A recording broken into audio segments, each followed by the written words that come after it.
All right, we are live. Cajun calling Hunter here with you this evening, aka Boudreaux. How y'all are? All right, let's see. Got my links all sent out. But got missed a couple of them. Oh, got my other side on. Got to turn that off.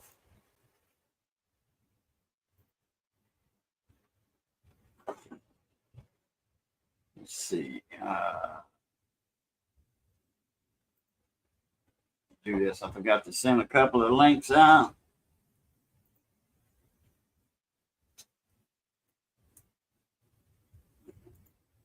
Go.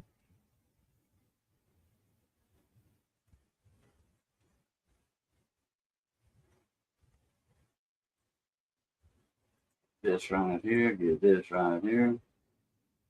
Boom. One or two that's going to be late tonight. All right. David Carlisle, what's up, Mona Me? Chris Miller, what's happening? What you doing, Dave? You looking at some pennies?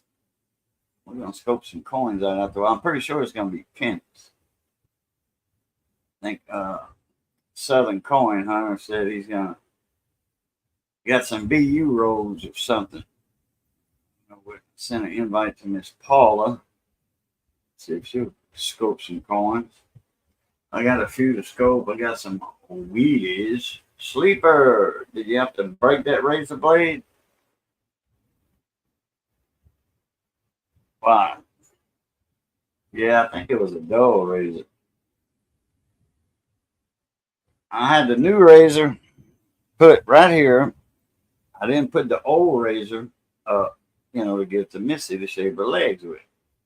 Well, she organized the vanity counter in the bathroom and she mixed the two razors up, put them on the shelf. I got my visors out and I looked and I said, well, there's a little strip on there. And I said, this one looks good. BC, man, what's happening? Sleeper, what's up there, Mr. Lance? Okay. Now, I sent you the link this now, Lance. What's up, BC? Good to see you again. Let me send you a link since we're going to be talking coins. Compose. Let me see. Let me see. I hope this one goes through. I remember I had trouble one time sending you a link that it didn't make it, but not deliverable or something. All right, VC, check your email. If you didn't get it, let me know. It's going to let me know if you didn't get it, more likely. Damoose, what's going on? Just send it to you, Lance. About, I don't know, 5 minutes, right when 5 minutes ago, if that. No, not even 5 minutes ago.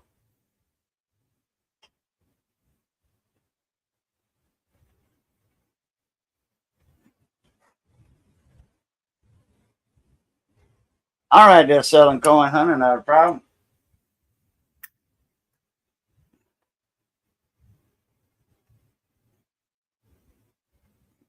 So, do you know what the slot in the bottom of the medicine cabinet is for? Built-in type medicine cabinets. I got an old medicine cabinet. I used to make them out of wood, out of cypress. Had a mirror door on them. I'd bring it to the glass shop, have them custom cut the mirror for the door, insert it in, or I would insert it in. I'd rather just bring them the door because it was all different sizes, and they'll cut the mirror exact. When I bring them the door, everything's there. All they got to do is cut the mirror.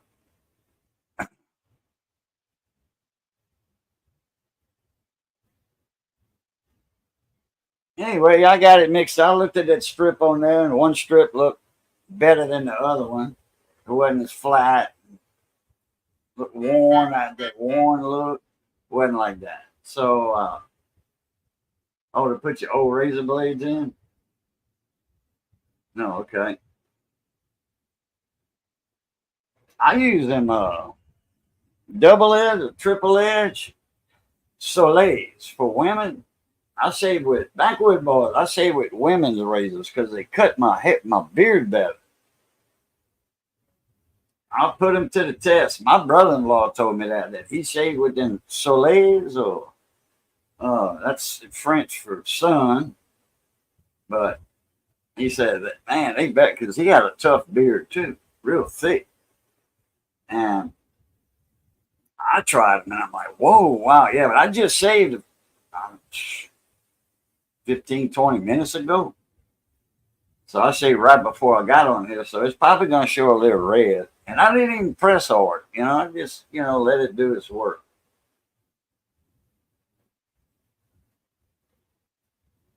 Man, it probably was the old one. Because, I mean, it's like, damn, that's a rough shave.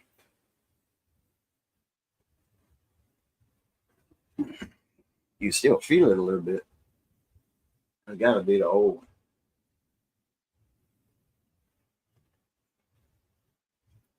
Okay, Mr. Smoky Ribs. Not a problem.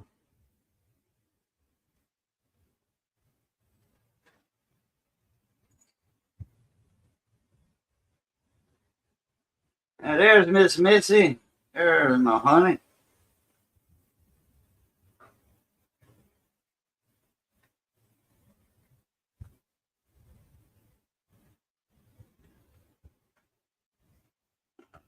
Let's see here. I got all this coming up.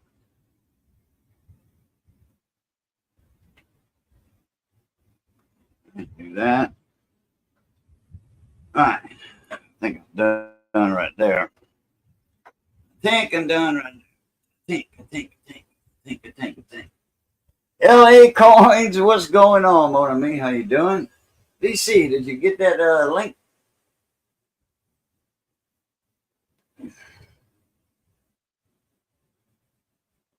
Judge Webb, how you doing? I got some old Wheaties from Rick Snow. I can scope tonight. I ain't got that many though. Then I got some other older silver and stuff. Some of it's in Murder Mitten Mayo Monster. Quad in.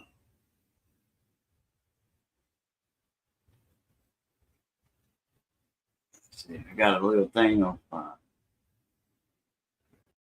refresh this. No, I didn't get a kickback on that email. What you been up to, Backwoods?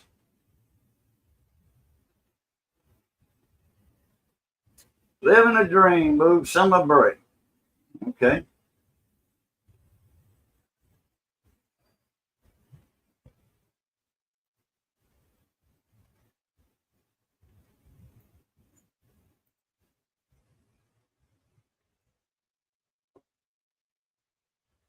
Boom, got it, VC. Yeah, you compose, paste. Okay, now I'm gonna have to recopy the link. No biggie. Boom, kaboom, and kaboom. All right, VC. You ought to be good to go right there.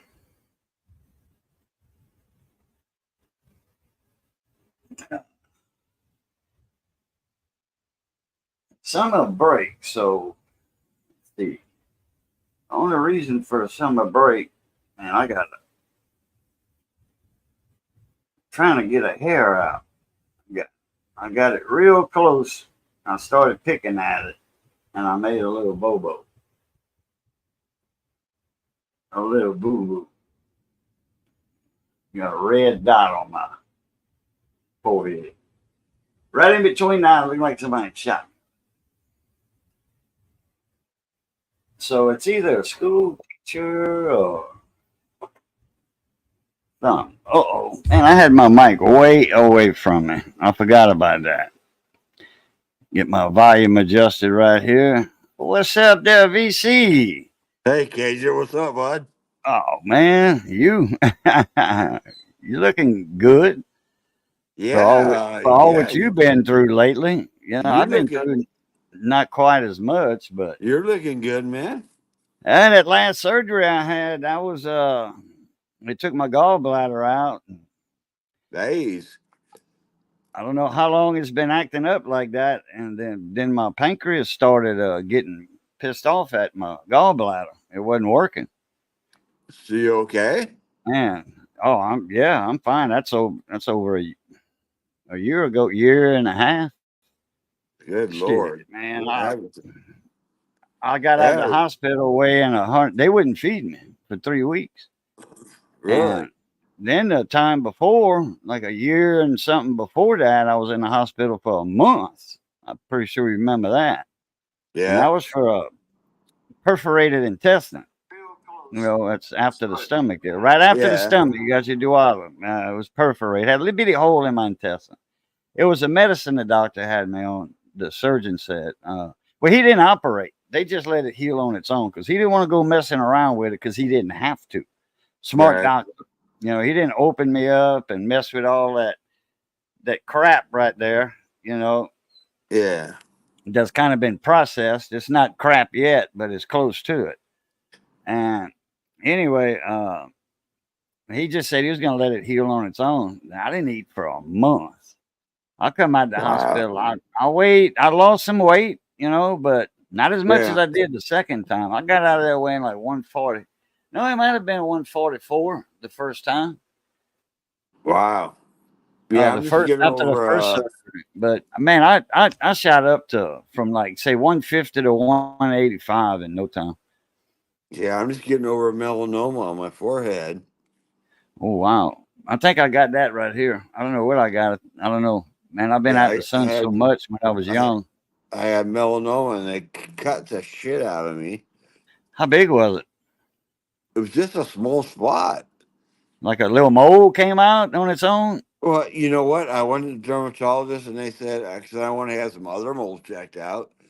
And they told me the other moles were like, okay, no big deal. No, those are nothing. But she said that one on your forehead was kind of suspicious. And I said, okay. Well, they took a sample off of it.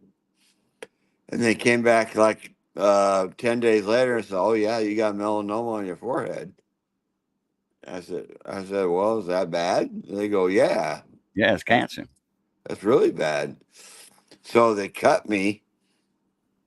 I mean, it was just a little spot. They cut me from my top of my forehead down to the sides of my nose.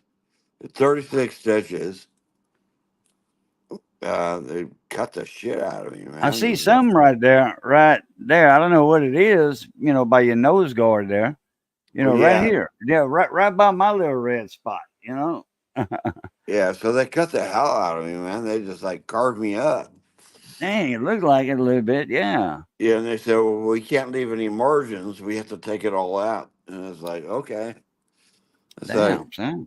I didn't think you were gonna cut me that bad for like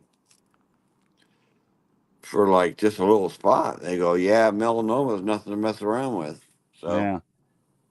but anyways, I'm still here. I'm still breathing. Yeah, that'll work.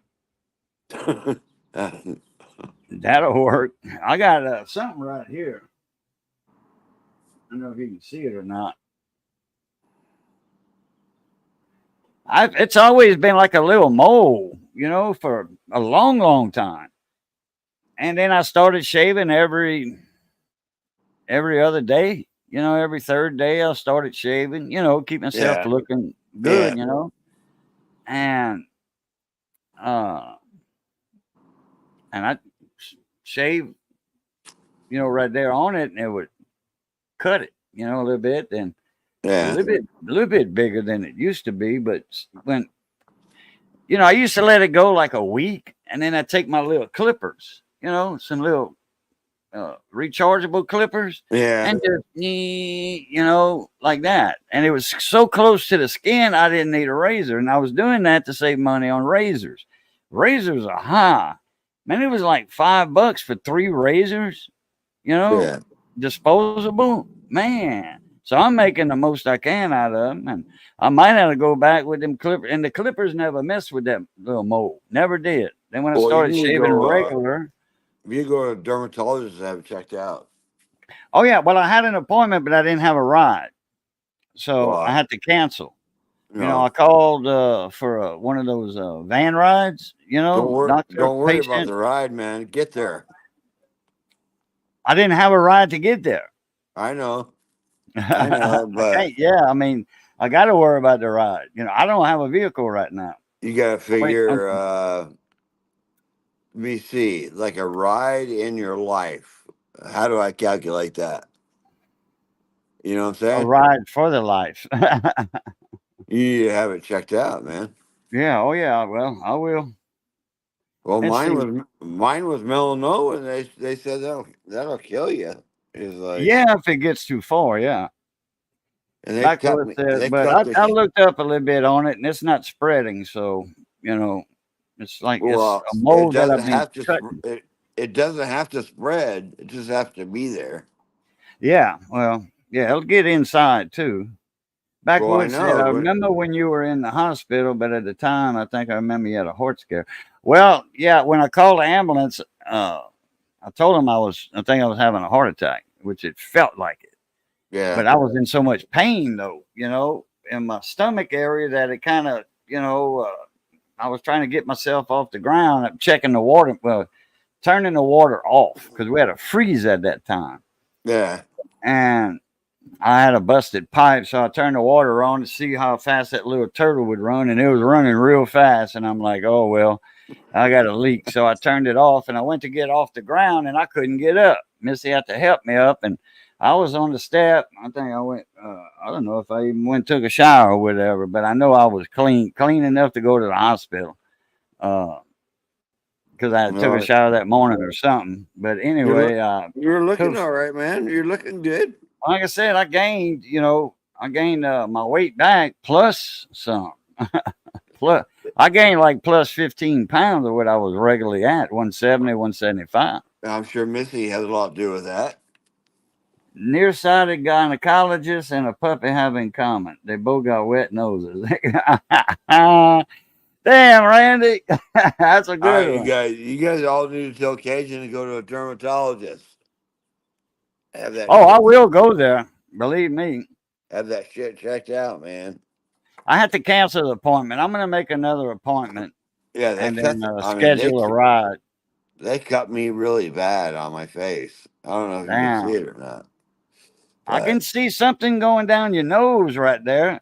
that was Right. it's been like a month now. I still got strips on my face. Yeah. See that?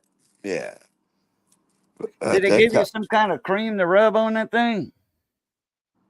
Some They kind, give me like, what do you mean, like cream? like this cream salve. No, it's called like, yeah, that Scar Away. It's called Scar Away, where Oh, they actually helps you not looking like Frankenstein. So oh. Well, this is a cream that's for uh, skin disorders, whatever. yeah, So, and I just filled it because my appointment was way off, and the yeah, doctor prescribed this, and by the time I got an appointment, it was like 2 months down the road. So this almost went empty, and I ordered yeah. another one. And Southern Coin Hunter, his stuff ain't connecting, his camera and all that. Uh, well, you're still ugly like me, so it doesn't make a difference anyway. Oh yeah, man, I'm the ugliest one in here. You been doing any silver pouring lately? No, I haven't because I've been going through this cancer shit on my face, and then I had to go help my daughter out in North Dakota for a while. Oh wow. Yeah, so it's been. I'm gonna get back into it soon, but Okay. life happens. You know what I'm saying? I mean, you still got your furnace set up Oh and yeah, bricks yeah, laid yeah, yeah, out. No, okay, I got you. yeah. But my wife, Looky here. Indiana Tones. Old D. Old D. You remember old D? 7 7/20. I forgot his anniversary. Indiana Tones. That's old D. You still Crap. do? Are you still doing your like band stuff with the music and all that? No, I ain't doing sound for them no more. Just I go to the band house every now and then. Yeah. Uh, they don't have a mixing board yet and all that. Like like a. I found them a really good deal on one, but it was all digital, and they Yeah. didn't want that. They didn't want that new type stuff. They wanted the old analog type, because they're not into recording. What's up, Southern Coin, huh? I made it in. I can't get my webcam to work. So what I want to do is mount my phone up in the holder, and then I could point the phone to the stream, and I put a coin underneath to be able to see everything. And that don't work. So give me a second too. I got the camera turned off because I've also got to eat supper. Oh, well, come back when you're done, then. Oh no, that's all right. I can put the mic on mute. Oh, I got you. Okay. What I pulled out the second this year's series quarters, some die chips on that. Then I was trying to find the other one. Well, Maria Tall Chief, where there's a die gouge in her chest. Okay. That was some of that to the Lifecoin Q&A back in December. They put it on the show. But it's a massive die. It looked like somebody tried to perform open heart surgery on her. Oh, wow. Yeah, that's a little die incident there for sure. Die guy. Piece of a die that fell out of there. Die. Cajun, you got Yeah. backwoods boy small engines on here, right? Yeah, Backwoods Boy, Indiana Tones, David Carlisle, Yeah, or I got a edger that I have to put starter fluid on to get it started. Then it dies all the time. I don't know kind of what's going engine you on. got on? Is that a 2-stroke or old Briggs engine? No, Like it's a a 2 horse? stroke. It's a 4-stroke. 3-horse Briggs? Older style or a newer style? That's a newer one. Oh, okay. You might have a Honda reject on it. I mean, a Honda clone. Sorry. Yeah, but I have to use starting fluid to get it started. Once I get it started, it's fine. But Yeah, after you got that, something in your, and it's in the carburetor. It's in your idle circuit. I don't know what And the you, hell you keep using starter fluid on there, you're going to have to keep using the starter fluid. Just like a diesel engine. Diesel engines, like a 671 Detroit or 871 or whatever. You Yeah. start using starting fluid on diesels, they get addicted to that. They do, and you got to keep on using it. I had one on the port side of my crew boat. That sucker there, when when it was warm in the summertime, it popped out, it busted off perfect, But man, in the wintertime, I had to use starting fluid on it. And certain times in the summer, if it didn't run in about 3 days, which that wasn't often, because that boat kept running. I was finding customers for that boat, and because I had twin screws on that boat, I had a port and starboard engine, 671s, non-aspirated, Yeah. non-turbo. So anyway, Augustus is over 30 pounds now. What's up, boats? Man, that dog's growing. Last week and a half, I think it was 25 pounds. That dog's gaining some weight. Indiana Tone said he's watching the Rangers and the Panthers. What kind of dog is it? I don't know. What kind of dog you got, Boats? Is there a way to flip the camera? Lou D7 something. There you go. We can see you. There you go. Is there a way to flip this camera around? Do you know on here? Yeah. You got to go into settings in the bottom, the little gear wheel. If you might have to scroll up if you're on your phone. It's going to be right below us. You're gonna see settings. You're gonna see a bunch of stuff at the bottom. Mute, stop cam, settings. I don't see settings. I see chat, more. More. Probably Hit more. more. I forgot it's more on the phone. Who's And then that go guy? to Settings. camera. Then go into your camera section, and you'll see flip camera. It won't say Let's see. flip camera. It'll have that circle or whatever. There you go. There Can you you see go. my mess? Yeah, I can see you. What is that? Andestar scope? No, it's here. There you go. Oh, that one. Okay, there you go. I was looking at the other screen. That's actually a monitor. Yeah, I see it. But I thought it was part of the scope system. It looked like a background, magnifying something like a That's rag or cloth. Or something. that's actually the metal base. That's actually the metal Oh base. yeah, okay, that's what I thought it was. Okay, so you got your Endostar hooked up to your laptop. No, this is a PC. But what I'm going to do, I'm going to put this onto the big screen. Well, actually, I Okay. can see the coin. I can see the details on here. It's on the big screen. I see it. I thought that was the base of something under magnification. Oh no. That's here. Here's a look. I just back checking last night. Yeah, I see it. I see the penny. It's covering the background that I was looking at and talking about. Yeah, that's it. Everything zoomed in. Yeah, but you see, okay, when you take the penny away, you see that green, whatever That's the looking base. thing. That's the That's base of it under magnification. That's what I was talking about just now. Yeah. Okay. Yeah, that I got the same scope as that without the monitor. Well, I should run to the USB port, and you're using the webcam that comes with Windows. Yeah. You see this?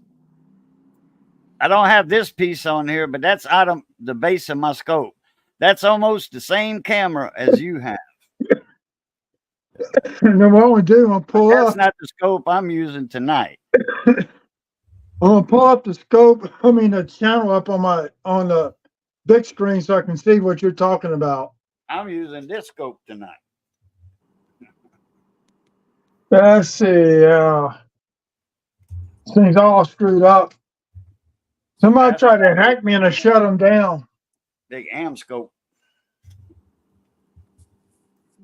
It's not an AM scope, but it's the same camera company that makes them for AM scope.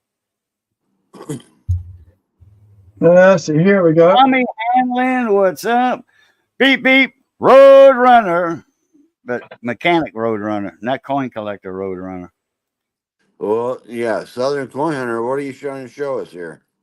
Hold on, I'm trying to get this light down out of the screen. Let's see. That was some 2009 penny you had a while ago, the cabin.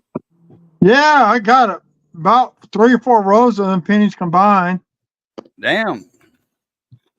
Need to get the ones where the rail splitter penny, where he's sitting down, taking a break from work, splitting rails. I got 2 of those that are double die. Yeah, I was thinking say, well, it's a die break on his pinky and one's on his thumb, and then something with the book. Hey, David Carlisle, how you doing, bud? Let's see what was on this one. One of these I got a die clash, and it's hard to see. If you look right there, it's on the woman, isn't it? Yeah, if you look right here underneath Washington's nose, that's actually a die clash. Let me pop that up. There we go.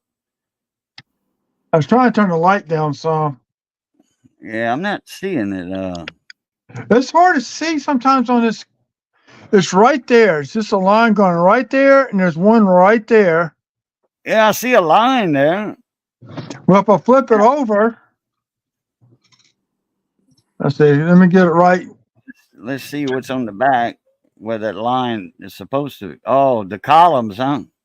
It's the columns coming through. I got you. Yeah, I got you. It's a very light die clash. Okay. Yeah. Which quarter that is? That's the second. Patsy Takamoto? Me? The Hawaiian girl. That's No? it. Well, the Hawaiian see the Kanaka Ole. That's last year's. Oh, okay. That's one with that big die clash that Paulo showed you last week. Augustus is a magnificent golden retriever. Well, that'll work. Good hunting dog. J. Mary Stone, what's up? How y'all doing over there? Everything's going good. I thought there was a die chip on here someplace. I just don't remember. Patsy. Let me see her name again. Patsy, what? Here you go. Just move it to her name. No, put it back under the scope. Oh, okay. I can do that. Yeah, just scope her name. It's gonna be on this side. It's Patsy Takamoto Mink. Yeah. Okay, I'm not familiar with her. What did she do? She worked with the Title IX for the women's college sports. Oh, that's why I picked this one out. Look at this. Grease strike through on that column, and that column. And back up here on this column, light grease strike through. Grease strikes? Yep. I don't save those unless it's a big one. No, I wouldn't say that's minor. That's Yeah, nothing. it would have to be big for me to save it. Hey, there's That's like not, little bitty dye chips and all that. I'll put that back in circulation for somebody other kid to find or something. yeah. You know, I'm not See, interested this is in. another. Well, I got these straight from the mint. I mean, I don't. Yeah. Oh yeah, I know. Yeah. Yeah. Well, you see, you got those in a mint wrap roll. You know. Yeah. So yeah, I would keep it, and just to have it because hey, you got a whole roll of quarter straight from the mint. You wearing gloves? Hey, Paul. No, Bloom, not really. Hey, Okay. I just went and Paul bought Bloom, some. how are you? I got some cotton gloves, but they tend to catch onto everything. Nah. See, enough. Just throw See, back these. circulation. And there's Miss Paula Bloom. How you doing, Shy? Paula Bloom. Shaking. Huh? See, now here's some dye chips on her cheek right there. I said, what's shaking? Hey, Paula. Got crawfish tonight and potatoes, but not shake and bake. No shaking. Paula. No shake and bake. Going bad. How are you doing? Good. How are you? Sorry, that's my phone being right. annoying. Low Key McGee. Wow, what's up? That's a snazzy name.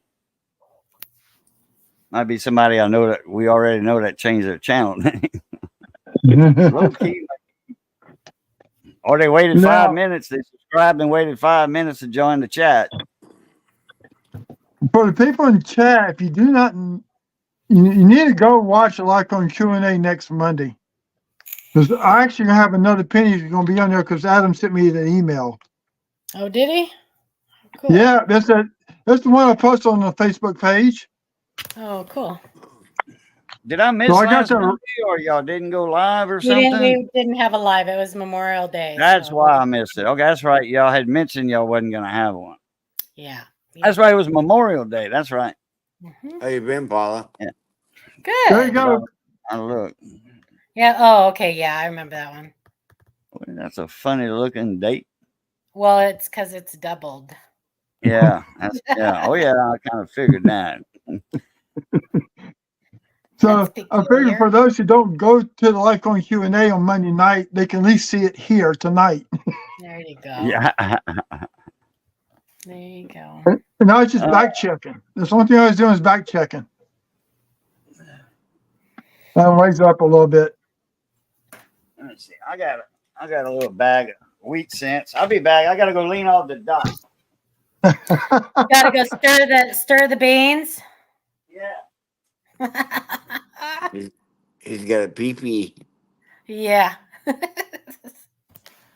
Then also in that same batch, that same row, back checking. Good old Mr. Spikehead. Spikehead die crack. Yeah, but look how far it runs down, Paula. It goes almost always down into his pesticide chin bone, Yeah, the jawbone. cool. So I still got some back checking to do from last week's box, and I just picked up another box of pennies today at the bank. Very cool. Yeah. I used to look for those all the time when I first started coin roll hunting. I have a few listed on Codes on Coins, and that was a pain in the butt to get those listed. So I quit trying. Now, I'm just Yeah. having fun. I mean, think about it. I had to give this up for almost 20 something years because of the kids. Yeah, we talked about that before. Pretty common. Yeah. I had a Maria Tall Chief. I was showing that big old die gash. Digash? What digash? The one y'all put on the show back in December, Maria Tall Chief. You expect me to remember that? How many coins she saw since then? Right? No, not really. I thought I pulled it. That's what I was looking for. I was trying to get my webcam up and running, but I can't get it up and running, so I'm using my cell phone to show the monitor. Yeah, I hate that, by the way. Thank you. So Paula, you still you're in Texas, right? No, I'm in Oregon. Oregon. Oh my God. But I'm going to be in Texas in about 10 days. Are you? Yeah, well, on the 10th. So, Yeah, what's that? she 11 ain't got to days? sell her house up there to move to Texas where it's all dry and hot. Well, it's Oh, not I dry totally would. over there. Really. Listen, Cajun, I totally would if it wasn't for my kids and grandkids being here. I Oh, totally really? would. Wow. Yeah. Oh, I understand. I understand that. Well, it For don't sure. get cold in Texas. At least not as cold as in Oregon. You know. No, Quint but Nelson, what's up, mon ami? it doesn't get something else in Texas. That's why I would like to live there. I'm not going to bring it Talking up. about that four-letter word? All right. That bad Paula, four-letter I'm with word? you. Snow? I'm No. proud of you. I'm proud of you. Moving to Texas.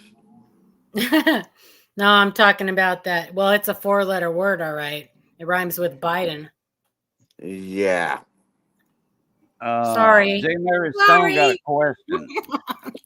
How do you tell if it's a mint strike or where someone just hit the coin with a hammer? They got a gash. A mint strike. So, do you mean if it's post minting damage, right? Yeah, like after it leaves the mint, it's a gash. So if it's a struck through, if it's a true struck through that happened during the minting process, the metal will flow in towards the defect. There won't be like displaced metal, like pushed out metal, or so that's probably the best way to tell. If it's on a copper plated zinc cent, if it's damaged, you'll see the zinc. Yeah, the silver underneath the copper plating. Yeah. If it's a penny, yeah. Or if So, it's a clad coin, you can see the copper core sometimes. So, Paula, you coming through Nevada on the way? I'm flying, so I might be flying over. No, You're heading to Tulsa. I'm going to Tulsa. I am. Yeah, but she's going to Texas first, then they're gonna Yeah, and we're driving. go over there all together. I'm staying Y'all with gonna have Ida. a big crowd with y'all. Are you going to the Tulsa Coin Show? I am. We have Yeah. 3 tables there. Awesome. Second annual coin show. 5th. Fifth. Really? Yeah. I I've thought it only was the been to second 3. one. No, I've only been to 3. But And it's the second wait, one. that's the one in- David. That's the one It's David the- or Mike put on, right? Mike Boyer. It's the second one Mike. in Tulsa. Right. It was Okay. in Grove before that. Oh yeah. Okay, you counting the ones in Grove? Okay. Well, I'm saying the second one in Tulsa. Yeah, it's the 5th I annual like remember. YouTube meet and greet in Oklahoma. Yeah. Yeah. That'd be nice. It's super fun. We have a great time. Let's do this for right now. Well, Jay Mary, I got a picture for you to see.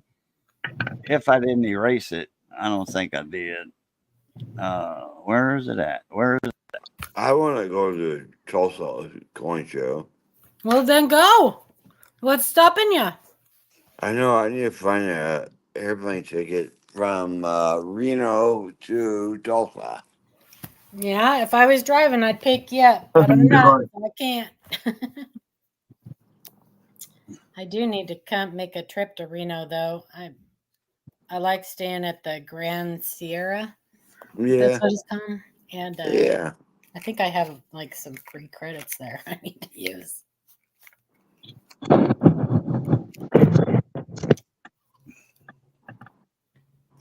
I know. Oh, I got something for you to look at, Miss Paula, while you're up Okay, here. easy. Settle down, Cajun. Settle down.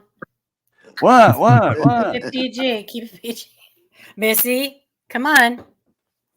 What? I said I got I know what you a said. $50 for you to look at. Well, okay, that wasn't what you said, but Oh, you know, you well. have to clarify me and my dirty mind. Oh, yeah, I forgot about that. You gotta be specific. I forgot about that. That's right. Be I'm just specific. picking. Yeah, I love I it. don't know. I think this might be machine doubling. I don't know. Let me go ahead and see if I can present this thing. Where is it at? Here we go. Present. Share screen. Share screen. Did you It's find it? 5 minutes and I have to go. So sorry. right here. Somebody sent me this not long ago. Let me kind of blow it up a little bit. I don't want to blow it up too much. Mm.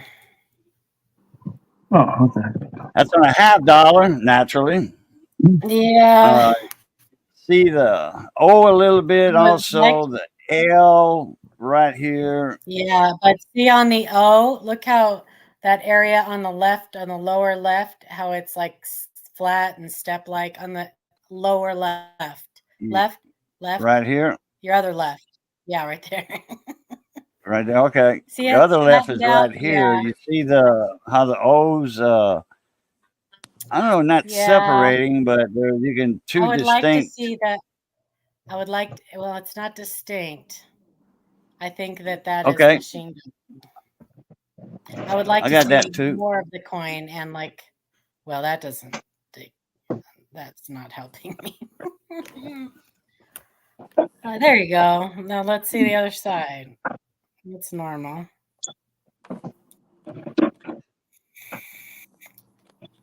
Dan McCumber. Yeah. Hello from Baton Rouge. Well, hello, Dan. Can we look Got at another I think Baton he Rouge wants guy to in look here. at the reverse, right? Yeah, I was looking at that T and that U a little bit. And God we trust, because that 72 is known to have a slight It is, but video on it. So here's the thing about evaluating coins from photographs. They need to be very crisp and clear to have an accurate answer. I'm going to look at this and I'm going to give you the best guess I can give you because your photo's not real clear. And I'm not a fan of guessing. Yeah, me neither. If that makes sense. Like if I'm sure you're looking at the same picture I am. And there's a lot of glare on the coin. The closer he zooms in, the more pixelated it gets, the more blurry it gets. I can't do that. I need to be able to have a crisp and clear picture to give you a correct. From the looks of what that looked like, the D and the O, it looked like machine doubling. Okay. Because I know the 72 or the 74. I think the 72 had a video right here. 74D has a strong double diopters. A very strong. Okay, 74. Okay. Gotcha. But 74D. Yeah. But I think what they were wanting us to look at was dollar. Was the D and O. Yeah, on the backside. Yeah. Yeah, because he had a. If you sent that picture to any of the coin, the attributors that do all the attributions and stuff, if you sent that picture, they would not even look at it. Yeah, it's super important to be accurate, and you can't be accurate without clear photos. So I hesitate clarity. to even try to give you an answer on that, if that makes sense. Dan McCumber is telling you hello, Miss Paula. I think Hello, he's Dan. Are you stalking me? from the morning shows. I think. Wait, Dan? Miss Oh, yeah. Ida. No, Dan's from all over. Yeah, Dan's from Facebook, he's YouTube, a all over the place. Louisiana boy from Baton Rouge, right where Southern Coin Hunters at. Nice. They in the same town, city. I Sorry. think we talked before on one of the live streams in the chat mode. I don't remember. They're having a legit concert party in front of the Trump Towers. Good. They need to support him because There you go. we're rapidly turning into Cuba. Oh, I think It's it's true. Yeah. Cubafornia or California Yep. or something. What? What? Who Yep. said that? If we're not careful, that's what's going to happen. All right, Miss J. Mary, take it easy. Enjoy that shake and bake. It'll be okay, low key McGee. It's all going to be overturned. It will all be overturned, and I just Oh, hope what that. they do? They pass a conviction or something? Oh yeah, 34 Yep. counts or 37 counts, something like that, of non-felony charges. Oh, okay. It's No. crazy Yeah. what they. Well, the defense, I mean, the prosecutor kept. He didn't have nothing really, so they just got some bull Agent. butter on him. They made so that the judge made up three. The judge gave them three choices. None of them were felonies, but he made them felonies, and he gave them three choices, and they had look at the jury pool. What did they have to pick from? It's like trying to find the less nutty nut. You know? Somebody said something today. Well, didn't the defense have something to do with picking the jury? But like I said, yeah, but they had a bag of nuts and they had to try to find the least nutty nut out of them. It's okay. I mean, out of a pecan, all they got was a sunflower seed. It's just And ridiculous. he hit the. I hope people are open-minded. Hit the wrong button. The judge is absolutely crooked. Absolutely. Yeah, they need to have that in a neutral zone area somewhere. Well, they refused. He petitioned for that, and they refused it. Yeah. They weren't gonna. What they call that? Move to a new venue, a change of yeah, venue. right. Different venue. Yeah. But He'll be here in a little bit, low key. I sent him the link before it started. He said he was trying to find his scope. He's got one like mine, and he moved not long ago, so he's got a lot of stuff still in boxes and all that stuff. So but I'm gonna go ahead and pop my scope up. hook up the scope. You got a you want to scope some coins tonight, Miss Paula, or you're not set up? I'm not set up. I'll just look at yours. I'll just live vicariously through you guys like I usually do. I did find 5 new DDOs though on quarters. Oh, really? They should be listed on Wexler soon. Oh, wow. Yeah, on the Dr. Polly Murray's. I was convinced that those were master hub doubling, or I'm sorry, working hub doubling. Master die doubling, working hub doubling, but the doubling was in different places on them, so I couldn't call it that. I'm just saying Donald Trump is innocent. Of course he is. Of course he is.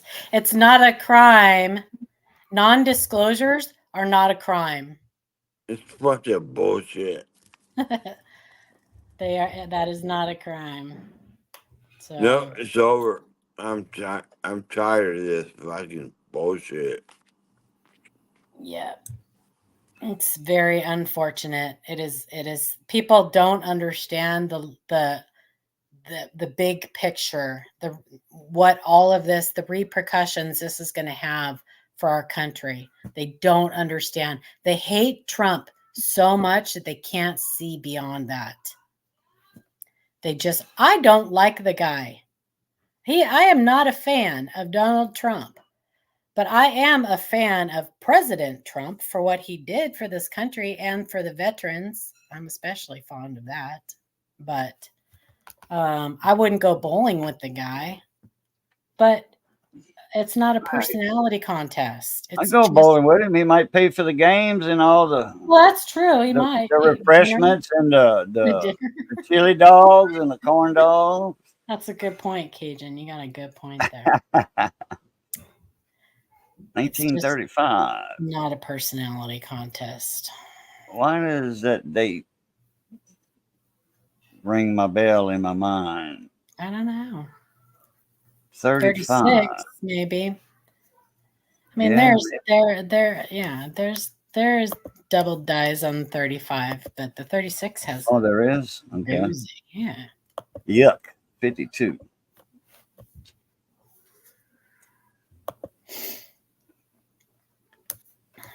There's a nice one on the 35, but you'd know it if you saw it. Well, I could zoom in on it, but I don't know why the color is so wonky on your scope. Is it just me, or does like every coin he puts under there look like a steel cent? Is it just me? I don't know. My picture's not showing that. I'm seeing copper. What do you guys think in chat? Do his coins all look like steel cents? Is the color wonky, or is it just me? Like 1943 steels. Yeah. I'm seeing copper. Might be my light. I don't know. Maybe. I mean, I can see a little bit on the rim, but. I wonder if it's not reflecting off of that paper in the back.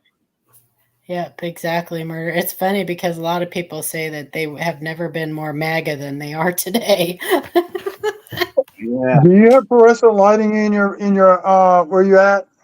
What? I'm asking him if he has fluorescent lighting in his kitchen. Cajun does? Because fluorescent lighting will do that. Yeah, I've got fluorescent lighting in I got LEDs in my house. I got all LEDs. I've got three 4-foot double strip LEDs. One over my stove area, snack bar area, one over in the middle of the kitchen, one over my electronics workbench. So I can see there, and then but none directly over me. Now these are LEDs on top of the coin. Oh, what we got here? Well, I thought that was a Woody for a sec. I can't tell. They all look gray. It just looks gray to me. Wow. It does to me. Does it? Really? Yeah. Oh yeah. Okay, see, I work for an engineering firm, and we deal with lighting situations all the time. Even the LED, the bright white ones, will do that to a coin. When I start looking at coins, I turn my LED lights to yellow, and that knocks down a lot of that glare off the coin.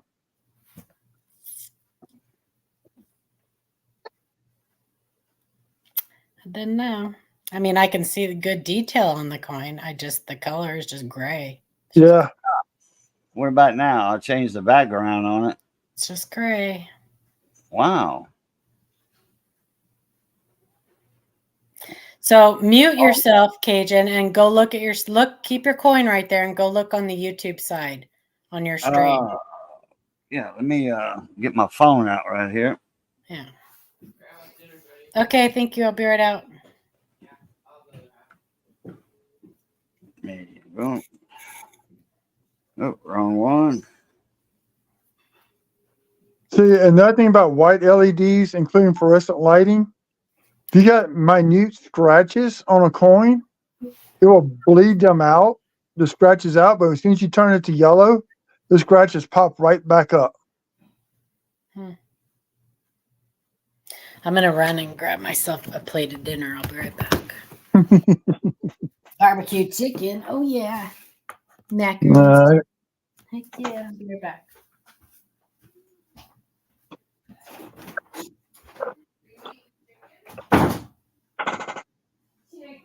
Chicken finger.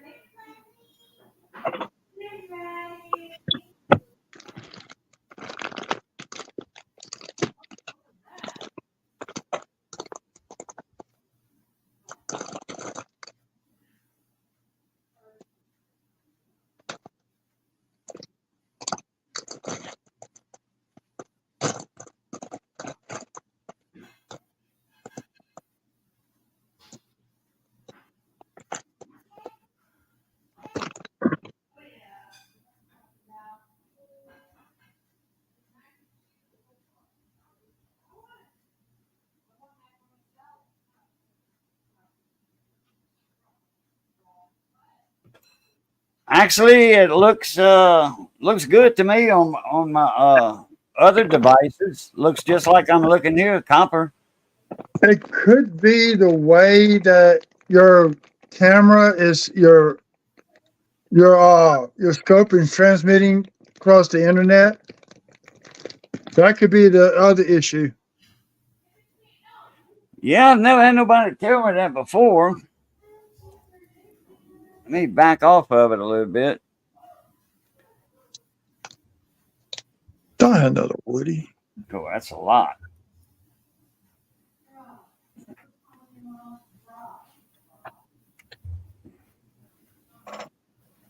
Does it still look like a steel penny?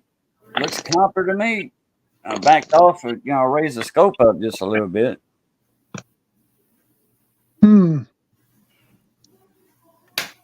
What does it look like, Dan? I mean, does it look like a steel penny to you? Dan, He's not in here. this is Dan Oh, McCumber. yeah. He's here. Oh, okay. Oh, yeah. Okay, Murder Mitt, y'all take it easy. Appreciate you coming in. A little, okay. Well, these are old Wheaties. I'm seeing copper. I'm not seeing steel in there like from a 43. Oh, does. this is the everything's the same as Amscope, just with a different name. Dan, it's a 180 time lens. I've got the 48 megapixel camera, version 8. It's the 4K, 2K, 1080 version. It's all high def. And, I got a remote for it and all. I don't have my remote. I don't even know where my remote's at. Anyway, you can zoom in with it. Oh, man, it's a camera. You can do a lot. Snap pictures, video, whatever. With a card in it, of course, SD card. I got a slot for that. And then I'm hooked up just to the B side. I'm not on the Type B USB port. I'm not on the HDMI port. That way I get my power and my imagery from the USB cable. I've got a special scope light, like, Amscope light. Did you go look at your thing? Yeah, looks like I'm seeing it right here. Like gray.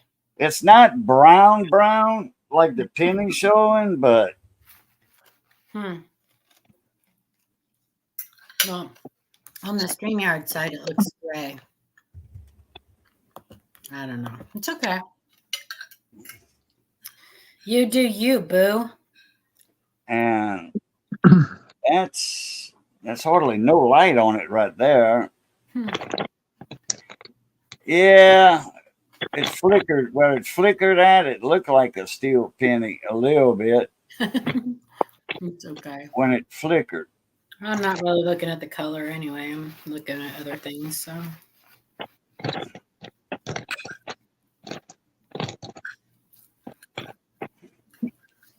Mute my mic for a second.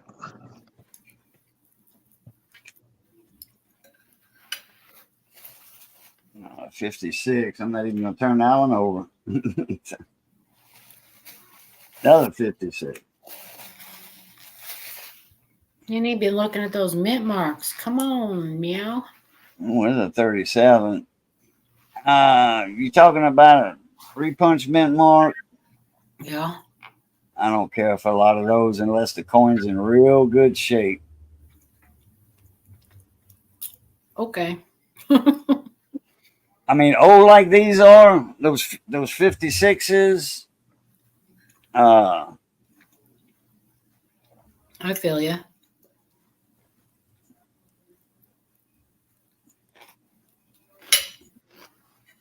Whoa.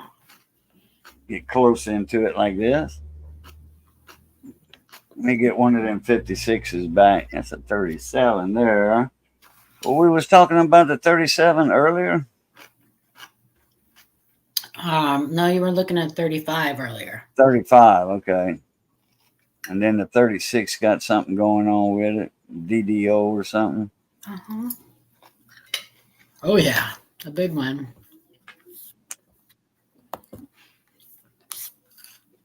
A big one. That's what she said. Big money, big money. No, No way. nothing wrong. No way. Nothing wrong with that, mint mark.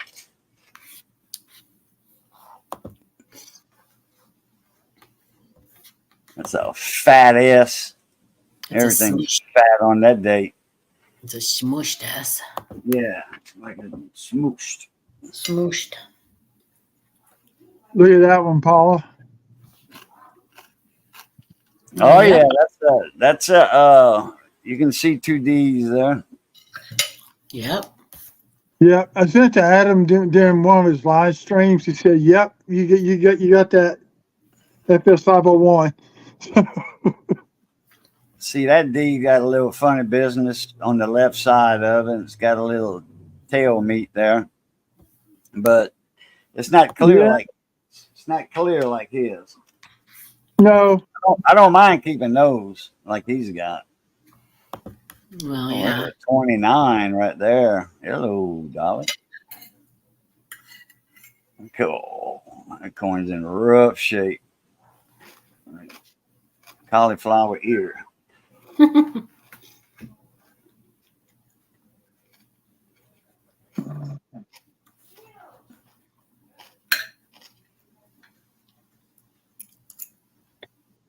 yeah, I hate putting these things in flips because then you go show them on the camera. That flip makes it look all grainy, so you got to pop them back out of a flip. What flips are you using? Are you using cardboard flips? Yeah, on that one I did. Then get the other kind. Oh, I got those. I need to get the softer ones. I got the hard ones. No, you don't. Do not buy those soft ones. The soft No. ones have PVC in them. Right. Okay. Well, Absolutely. I got the hard. not. I got the hard plastic ones.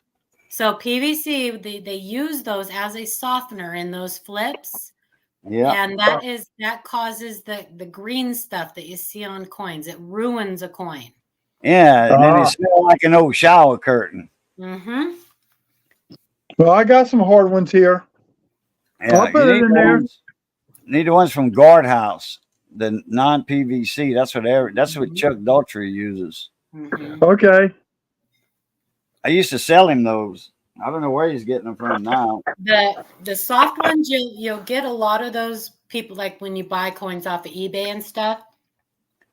Dealers will use them to ship coins in and stuff as a temporary thing, but you should never leave your coin in those for long-term storage ever. Right. Well, I got some hard ones. I got the 2-inch and the 2.5 inch. That PVC will leach out onto your coin, and then it will eat it away like an acid. Oh, 1918. That's the year my dad was born. Horrible coin striking for that year. Yeah, everyone I've found so far, 1918, they not Horrible.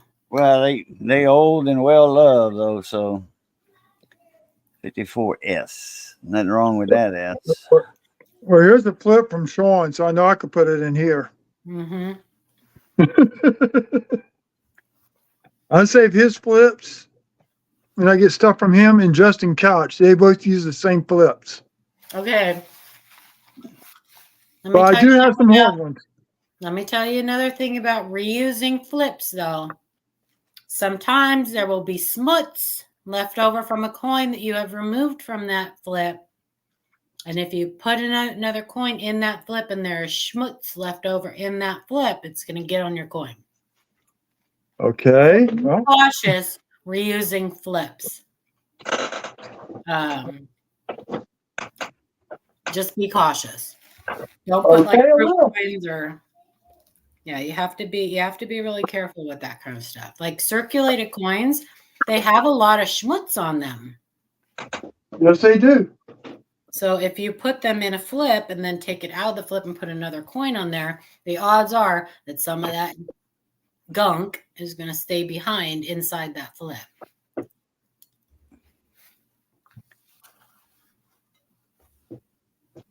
People don't usually think about that stuff, but Cajun, your thing is really blurry. I can't see anything.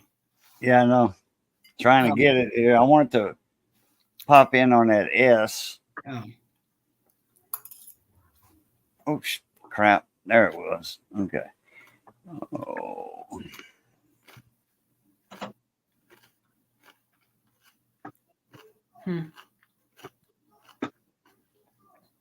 I cannot tell if that area on the west side there is an RPM damage. I can't tell. Yeah, I want to say I got hit.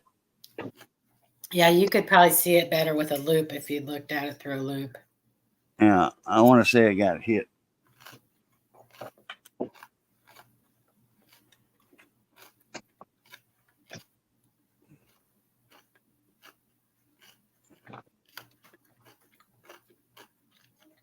There you go. Braxton the Snake Fiend, what's up? Got Northwest Louisiana in the house. Shreveport. I'll be going through his town next Friday. Oh yeah, Dan. It was a lot less than Amscope. I got the whole works for under 200. The light, I'll have to show you all the details on this thing with another once I turn this off. I just got a few left. I just got about 5 or 6 more. Yuck. Yuck. See stuff like that, I don't care for. That's it. I usually won't even look any further. This coin has been run through a mill. Probably not 710 since he's not really flipping them over and looking at the reverse. Look like this one been cleaned or something. Yep. It's too shiny. I think this coin's been cleaned or something. Of course it has. It's only shiny on the high points. Yeah. Of course it's been cleaned. Or it was used as a pocket coin or something. It was rubbed. Oh, yeah.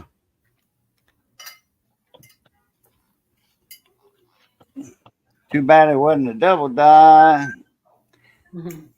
But 55 S.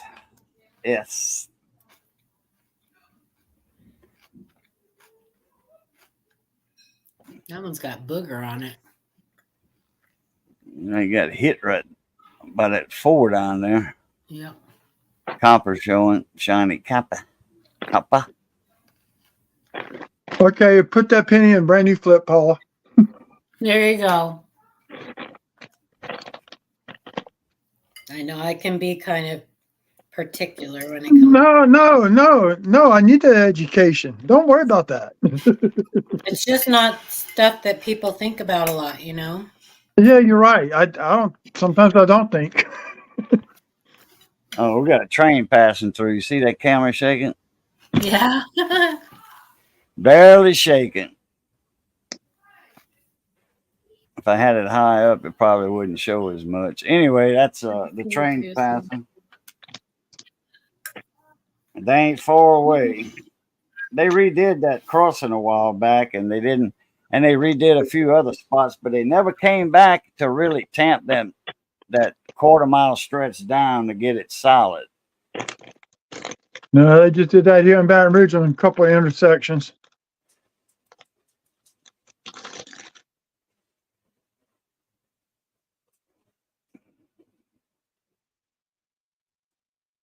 Digest.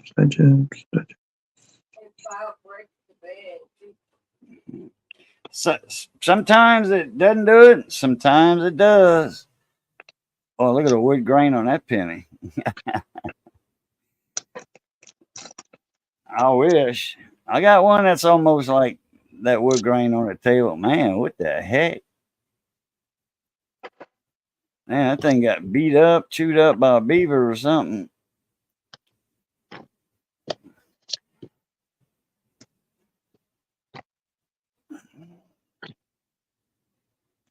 That looks like that slight repunch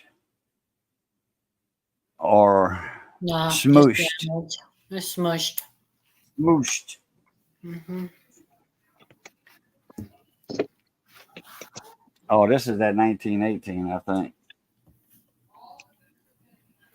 No, Nope. 58.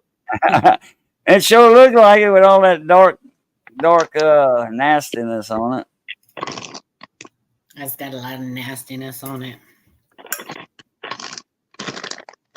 58. Big snowman on that one. God, Looks this is like it was ugly. lacquer. This is a ugly coin. You see all that green? See all that green on there, Southern? That's what your coins will look like. You put them in them soft flips. Yep. That also could be environmental damage from the brass. Oh, that's corrosion. Oh yeah, Yeah. this is old corrosion because the copper's coming. You know, the green corrosion that's copper. You know, that's But without a doubt. it looks similar. Yeah. It looks similar because it's kind of environmental damage because you know that PVC is getting to it. So yes, sir. Polyvinyl chloride. yeah.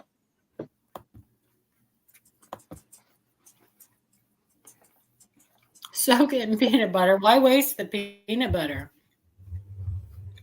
Okay, Dan. This is a 180 time lens right here. You got an adjustment here for your focus. Also, this whole head right here, this part that holds all of this.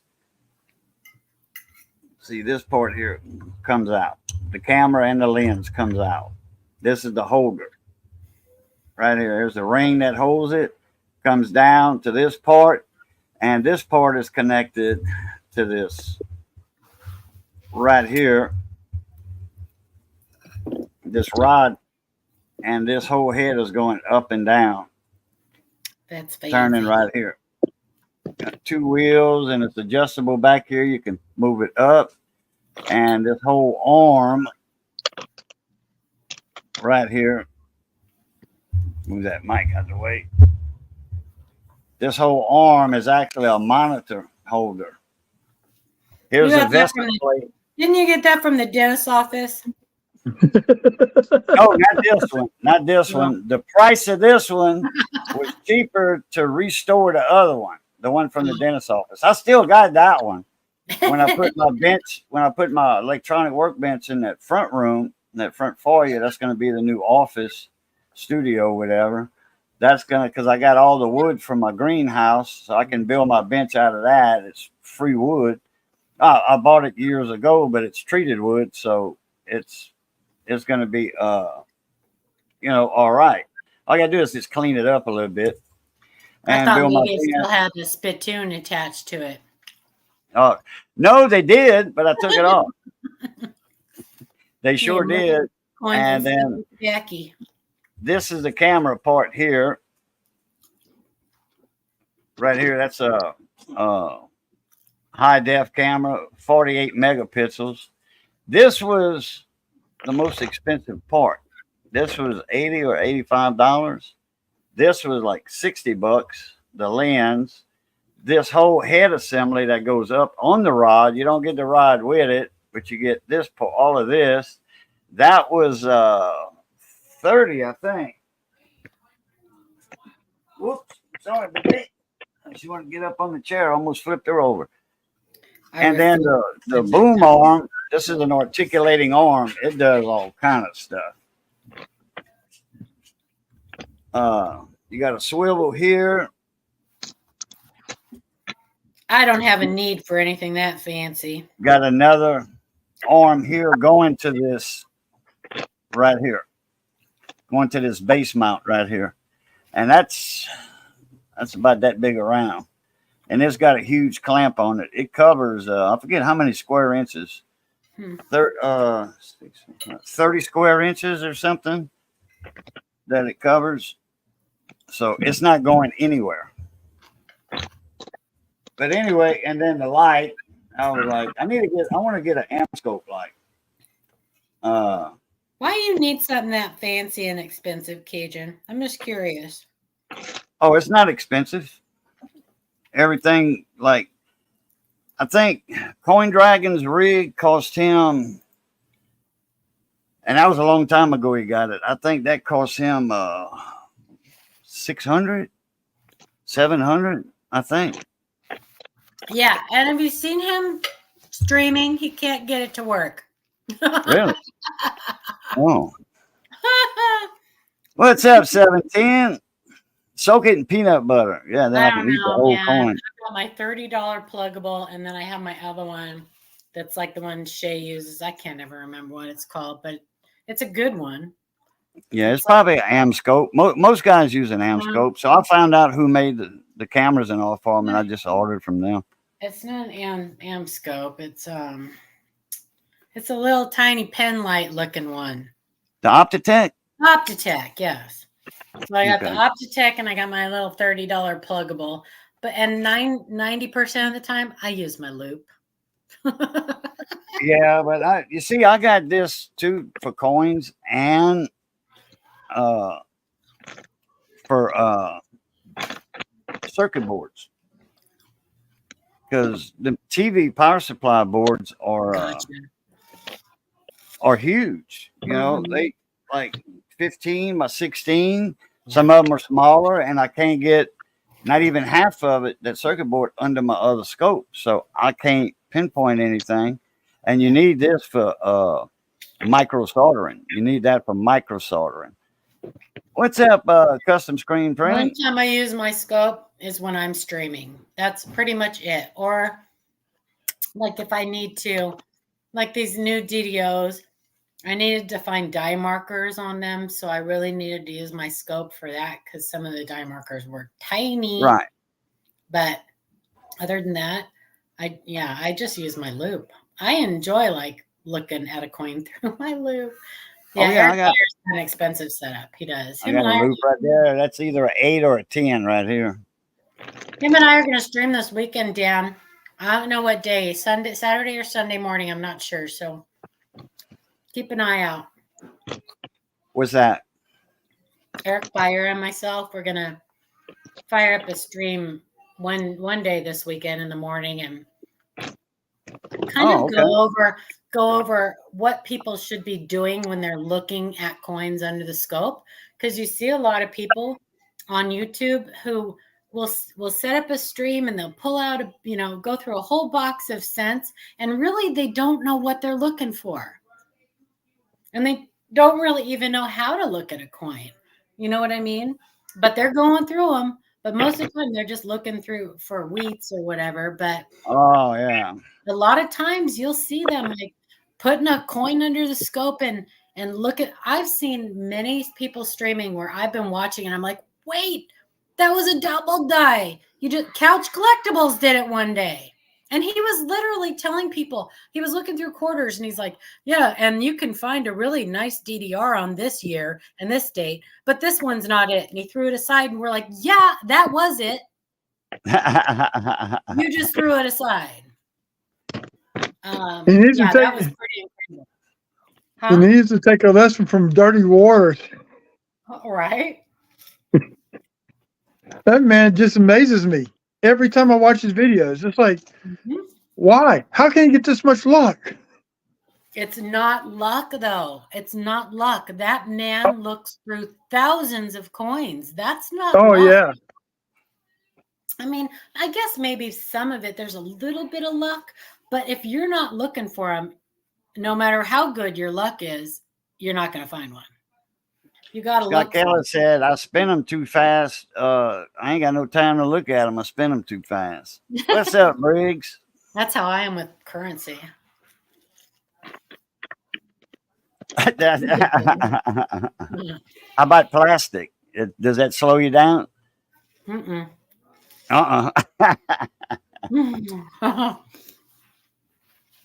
Oh boy. No, I got no problem with plastic. Eric's Amscope was 800 plus. Yeah. Mm-hmm. And then it depends on the mount, the base mounts you got it on too. Amscope makes different base mounts, like that articulating arm right there. Yeah, the mount is Amscope wants 300, 280 for that same thing. Well, it's set up for that arm though. Okay, it's set up for that holder. Okay, to go up and down. It's set up for that. But I modified that rod that it goes up and down on. I modified that. I milled at the machine shop. Me and Johnny's machine shop milled 2 holes in it, and that stuff is hard. I mean that is 1/4 inch thick walls around that tube that goes up and down on. And yeah, we finally found a carbide left-handed drill bit, because a good drill bit, high speed steel with the cutting fluid, I think. It had to do with the cutting fluid too. We changed the cutting fluid when we changed the bit. So, but I didn't try the other cutting fluid. I just switched to a new cutting fluid, and it went through it almost like butter. Not butter. It took a little while, but it was a lot faster than the other regular HSS bits. So, well, that was clear as mud. And then and then they already had the 2 holes in the VESA plate on the monitor.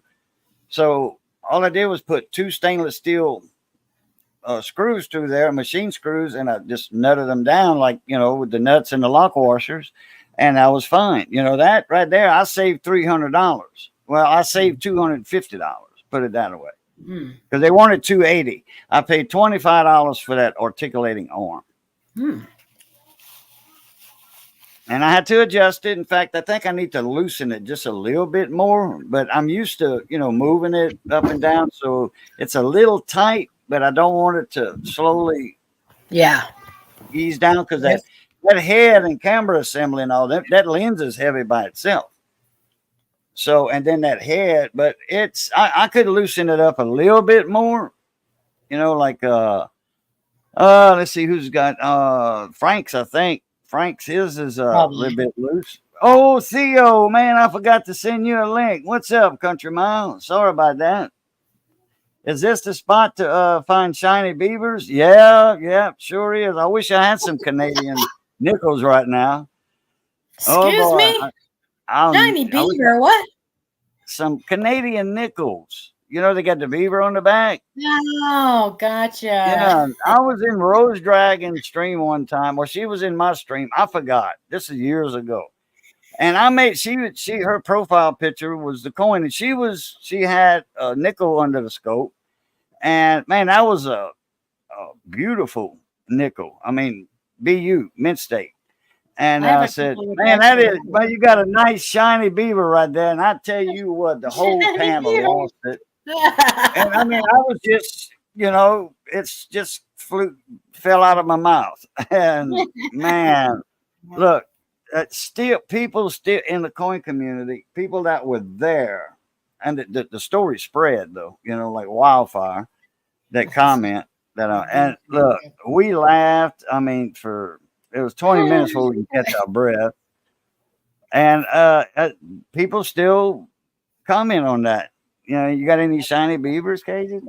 That is funny. So, yeah, the shiny beaver story never gets old. That's right. And Country Mile wasn't there, but he knows about it. That's fun. Where have I been? This was about not going to the right streams, I guess. 4 or 5 years ago. I've been around a lot longer than that, Cajun. No, I know, but this is when that live stream was up. Oh, That's when it happened. gotcha. I wish I could find it. Man. That's funny. Sterling Cannabis, what's up, Mona Me? How you doing? Golly, you let anybody in here, Cajun. Yeah, well, I figure Miss Ida lets him in, so I might Yeah. as well. Well, hopefully next summer, I can make Tulsa or wherever it's going to be at. It should be at Tulsa. I think Mike is going to sign like a 3-year contract, so it'll probably be in the same place. So I got a cousin who lives in Broken Arrow, so already got a place to stay. All I got to do is let her know when I'm coming. Nice. Yeah, I'm glad he found a new venue because that place last year was ridiculous. It was absolutely ridiculous. There was no parking. It was just horrible. Horrible. Matt T. Coins, how you doing today?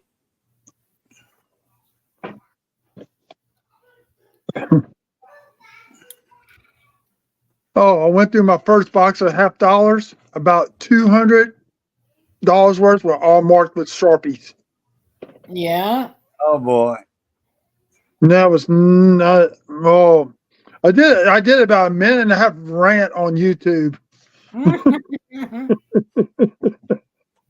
Well, I'll bet. See, the way I look a lot at of people mark their rolls, instead of the coins, they'll mark, they'll draw with a Sharpie on the outside of the roll wrapper.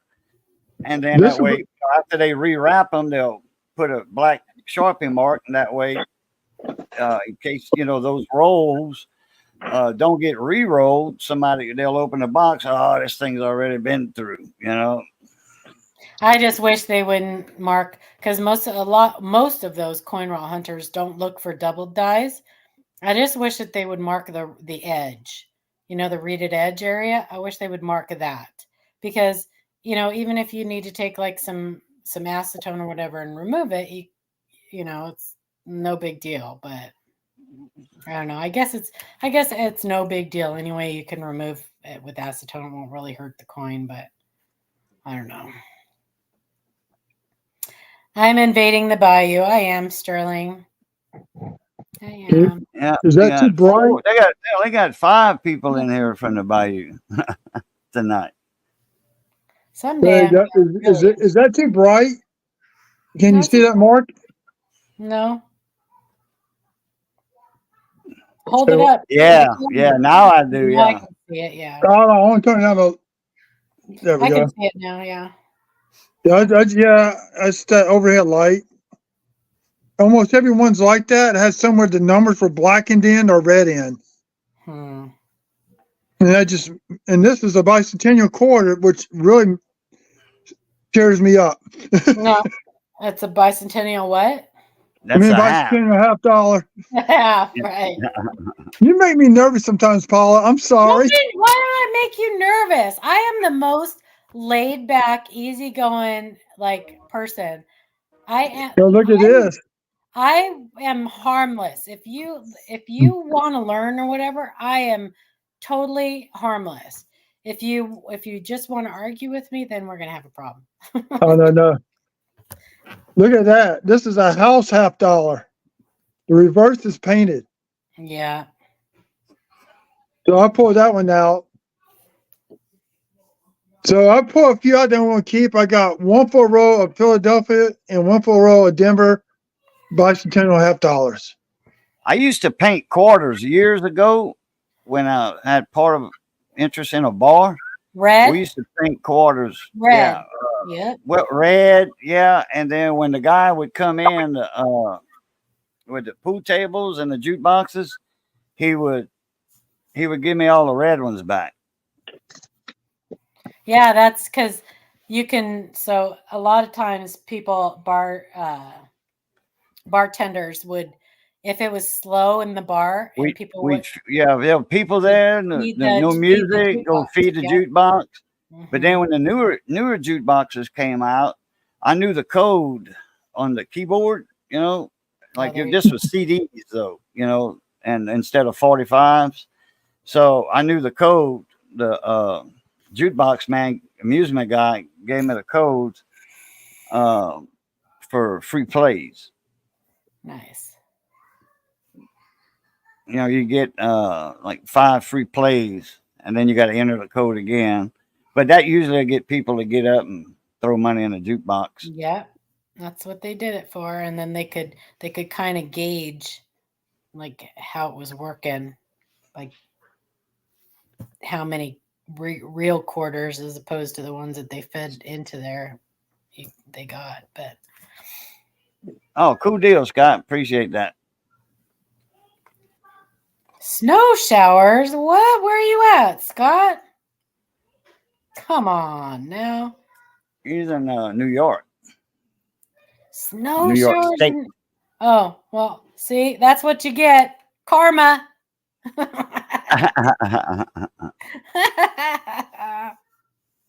Even Oh, he's Mother not. He's Nature, not one of them guys.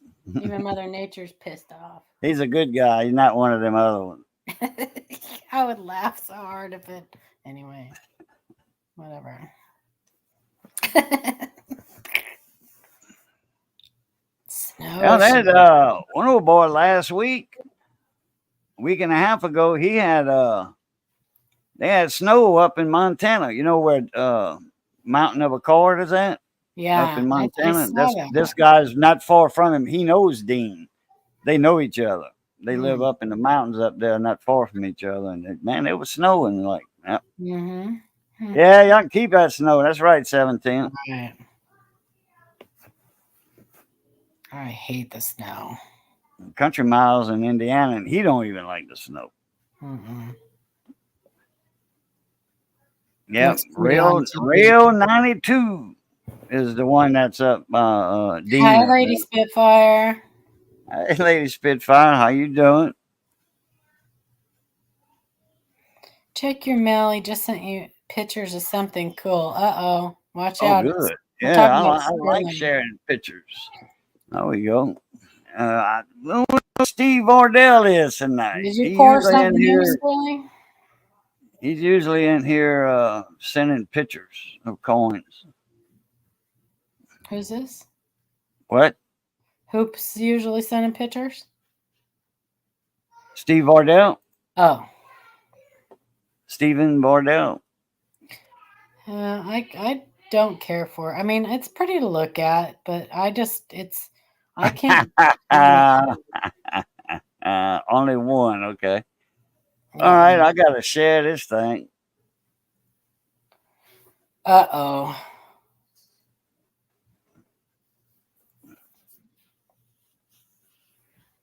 Me too. When it does snow down here, I like because it's rare, Yeah. So I like it. And then Missy, last time it snowed, she made a little snowman. Missy.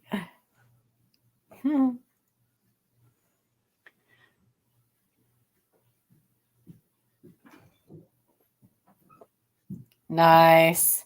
You did the poop emoji. FJB, right on, Sterling. Nice. Did you really? Sterling. I poured them today after the verdict, okay? No, I like that. Funny. Was that like a half ounce of silver or something? So that's not like two-sided, right, Sterling? Like those are two separate things. That's funny. Snow bothers you 3 times: when it's falling, when it's laying on the ground, and when it's leaving. Yeah, because it makes nothing but a muddy mess. Mess is right. Shoot, down here, Trump around walking in your yard. Down here, if we get a flurry, they shut down the roads and the bridges. Here too. But you guys, they'll shut down. You get quite a bit there, don't you? No. Up in not in Baton Rouge.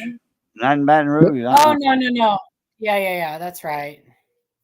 Last time we had snow in Baton Rouge was in 2011. Yeah. No, take it back. It was 2016, a couple months after the flood. Because I Oh just yeah. I got my Toyota Corolla then, and I got pictures of it with snow falling on top of it. The they'll put sand on the big bridge. When Yes. it doesn't snow, that it's not really the snow that gets it, it's the ice. If it's like sleeting rain and stuff and it's real cold, that ice freezing, and they'll sand. Now the regular overpasses on the interstate, they'll sand them, and if it's get too bad, then they shut down the overpasses. They'll have troopers there, and you got to go on the off ramp, cross the highway that it goes under the overpass, and get back on the on ramp to get back on the interstate. That slows traffic down.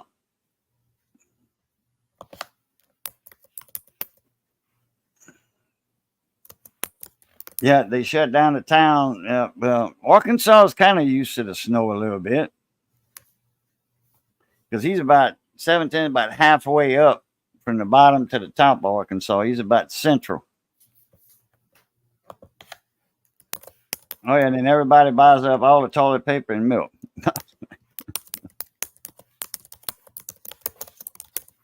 So then people in the mountains do in Tennessee, that they live on top of the mountain up there, real high elevations. They stock up for the winter. They'll buy like 12 bottles of ketchup, 12 bottles of mustard. It's kind of like a Sam's deal. And a case of toilet paper, a case of paper towels. And because they stuck up on the mountain for quite some time. You can get down it pretty easy if you don't go off a cliff edge. But coming back up, that's hell, even with a four-wheel drive. Oh, walking down the side of the road, twisting my ankle and my foot. Sure you didn't fracture it? Ugh. A truckload of beer. Yeah, they buy their whiskey by the case too up there. Listen, Or they make it themselves, one of the two. There is a lot of soft tissue in that area, and a lot of times soft tissue damage can hurt worse than a fracture, and it takes longer to heal.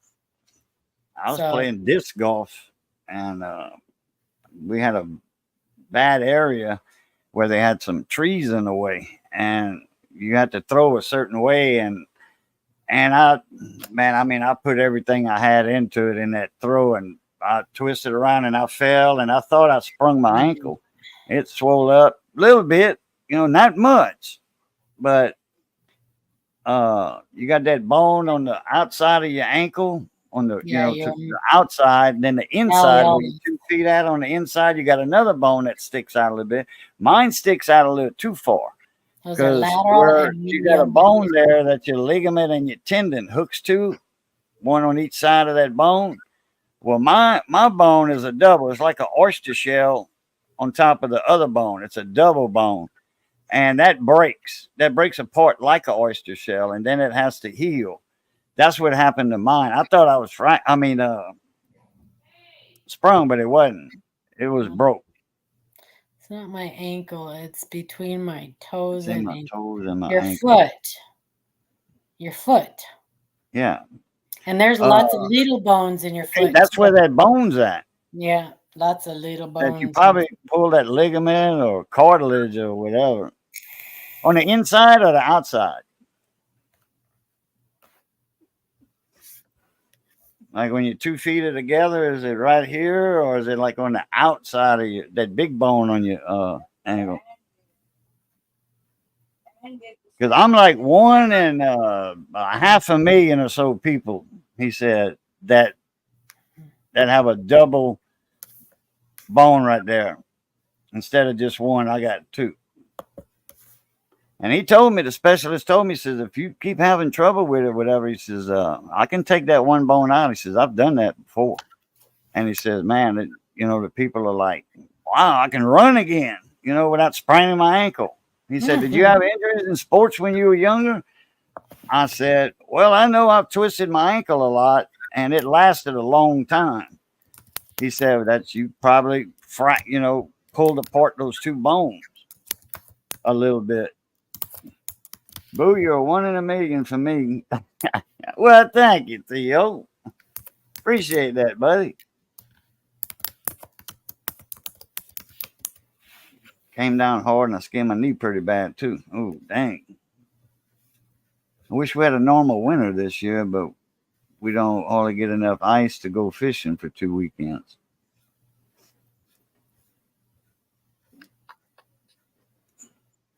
I always thought Thurland was in Florida for some reason. Tarsals, metatarsals, 3 types of phalanges. Flanges. Flanges. Phalange. Phalanges. However you pronounce that, you got to be in the medical industry to pronounce that right, to keep on pronouncing it right. And remember that word too. Oh, well, thank you, Theo. Thumbs up to you, man. Oh, let me see. So I got a nephew. He's a Navy medic, and right now he's stationed at Camp Lejeune. He actually got a challenge medal awarded by him by the Assistant Secretary of Defense a couple of weeks ago. He's been working with the guys with PTSD. So that's where he's been at for the last year and a half.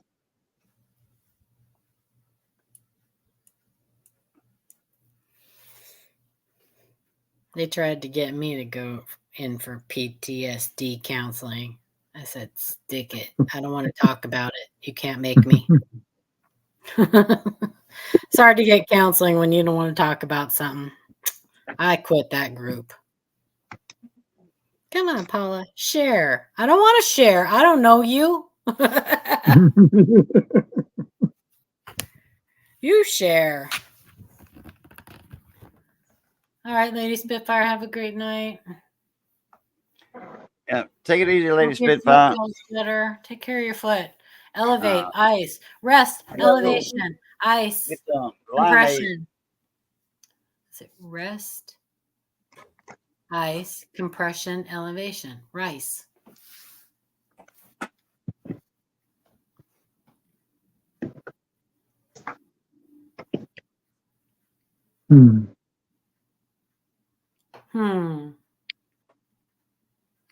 It was born Monday night with y'all not being on.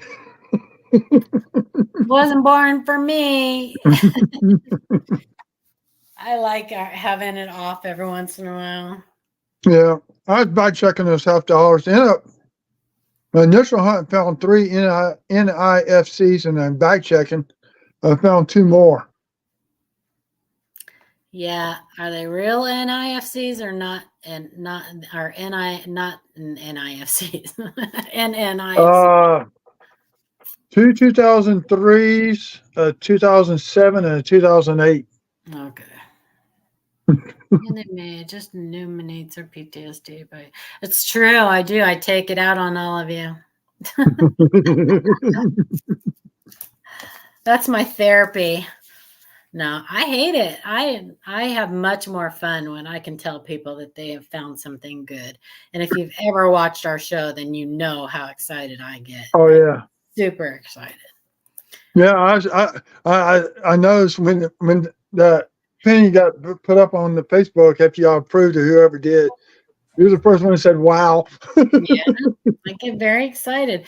Even new people who, like we had that Felties. His first little die crack that he found. Oh, I yeah. think it was like a die crack. Well, I made sure I included that in the show because even though people were like, why are you showing something like that? It was his first find, and it's important. Like, we need those kids to stick around. Well, it's like that 56 cut I sent to y'all. Mm-hmm. I've been looking for a cut since I was 10. That's my first one. I'm about to turn 58 next month. Yeah.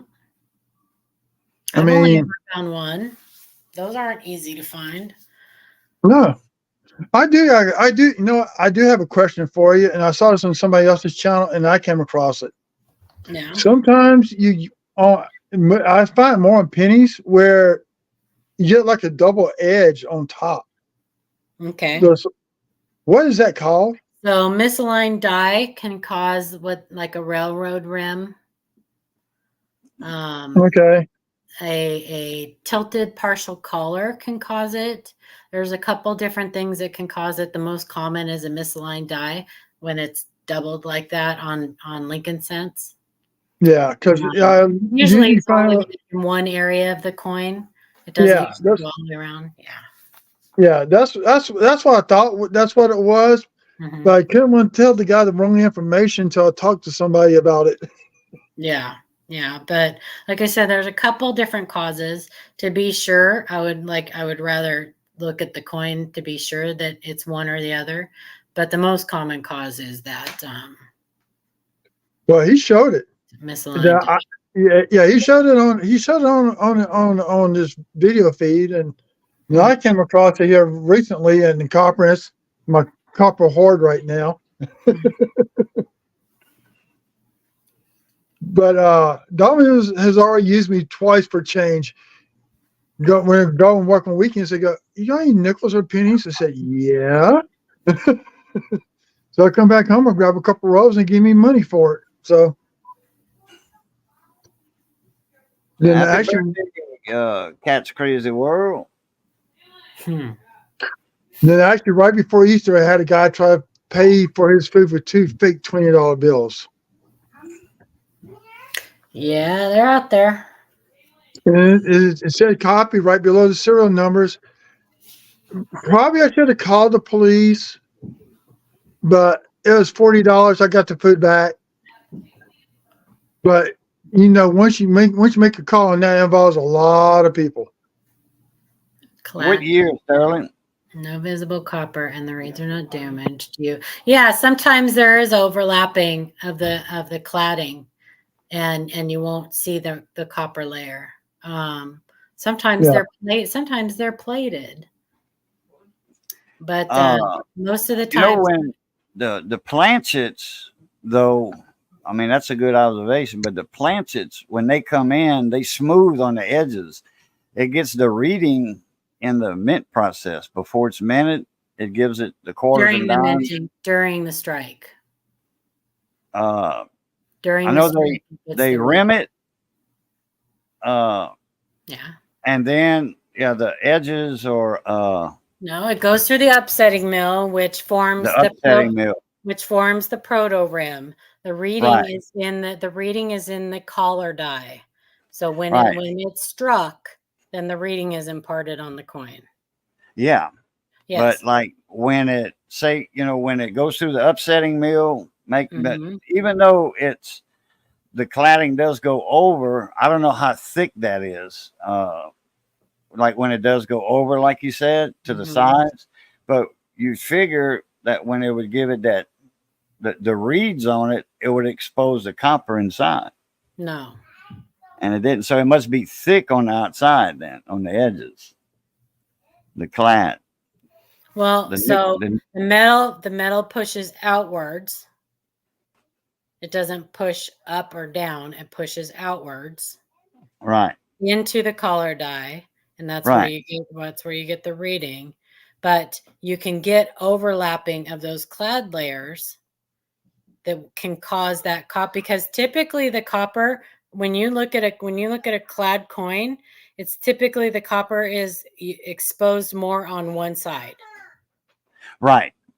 So, but if you get overlapping on that cladding, it can cover up that copper layer. So what is it? What did you weigh it, Sterling? Yeah, weighing it will tell you right off the bat if it's a silver. Right. It's most likely not. Yeah, unless because we do foreign coins too, or it might be something from a silver planchet got in there, maybe, but I kind of doubt that. Yeah, it can be, but it's not unless it was like an empty hopper from like they minted these type of coins, and then but that mint a regular Philadelphia or Denver mint doesn't do any silver coins, so depends on the mint mark too. Yeah, it's not uncommon to not see a copper copper on the edge of a clad coin. It happens. Hi. And there he is, everybody. The one and only Raging Cajun. What are you doing? Better late What's than that, never. Razor? Hey. I can see your eyeglasses flitter a little bit when you turned your head. Say hi. Can you say hi? Hi. Oh, got the grandbabies there. Got my grandson. He came in. Yeah. He's about Well, 9 hello, pounds. grandson. And Coat 49ers is in the house. Sterling said it is not silver. Yeah, it's So, not silver. okay. So it's either what I said, or it's plated, or maybe it's struck on a foreign planchet. I don't know, Sterling. Send me pictures. That's all I can tell you. Weigh it and send me pictures. Yeah. If the weight is exact, 2.3 grams. Yeah, that's a dime. good. Yeah. So it's probably just the I cladding. wonder how many foreign silver coins or nickel foreign coins, because they don't have copper in them, copper clad like we got. Foreign coins, they all silver around, silver color around the edges. Yeah, it would depend on what the year was too, because we stopped minting coins for other countries. Really? Yeah, we were minting them for other countries in 1970. So I would have to send me pictures, Kate, Sterling. That's all I can tell you. It's a 1970. Yeah. Which one is it on the back of the dime that has the different torch? Is it the 68 and 69? 68, 69, and 70. Yeah. Oh, and 70? Okay. Mm-hmm. Yeah. All right. Yeah, look for that different torch on the back also. Yep. The flame. The the flame. FS 901. Yeah. Yep. I've yet to find a 69. I got maybe 7 or 8 of the 70s. 69 is hard to find. Yeah. Yeah. 70, 70D are the two easiest. I do have a 70 up here, but it's so worn down, there's no way to tell. Yeah. Oh, okay. Yeah, the marks are gone. The Yeah. highlights on the flame are rubbed down. Last Friday when we went to pick up the $50, there had a little old lady in there, and they told her to come talk to me. She asked me about some coins she had. She goes, "Sir, can you tell me if these are rare coins or not?" So she pulls out a 43 mercury and a 44 wheat cent. I said, "Ma'am, these are not rare." I said, "I could go to a coin shop and buy these all day long." I said, "The best thing you could do with that is to give it to a grandkid when they get older as a graduation present. Keep it in the family." Yeah. And put some other silver coins in with that. Yeah. To make it a nice present. Go swimming. You want to go swimming? I'm not going swimming. You go swimming. We'll go to the splash park. Oh, that's right. They still got daylight over there. It ain't but 7 o'clock where they at. It's 6. I got another hour and a half of daylight. Yeah, well, he's barking up the wrong tree. Thinks I'm taking him swimming. Get out of here. And Mama ain't getting in no bikini tonight. Thank you. Bye. Love you. Bye. Bye. What? You're not leaving? Oh. Sorry.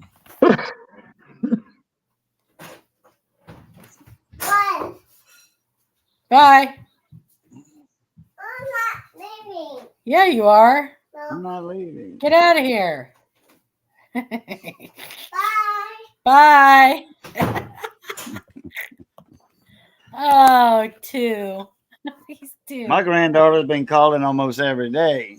I want to go over there, but I got cheerleading camp. She goes, it's not camp. She goes twice a week to cheerleading practice. And she's in 7th grade now. Well, we'll be in 7th grade once school starts back. So, that's junior high cheerleaders. So, yeah. Oh, she's over here, Colt. She's sitting down in the recliner. They call it junior high where you live. They don't call it junior high anymore. They call it middle No, school. it's middle school.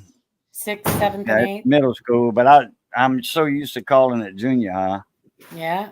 When I grew up, it was Uh, junior high, and it was when- only 7th and 8th grade. Now it's 6th, 7th, and 8th. Yeah, down here too.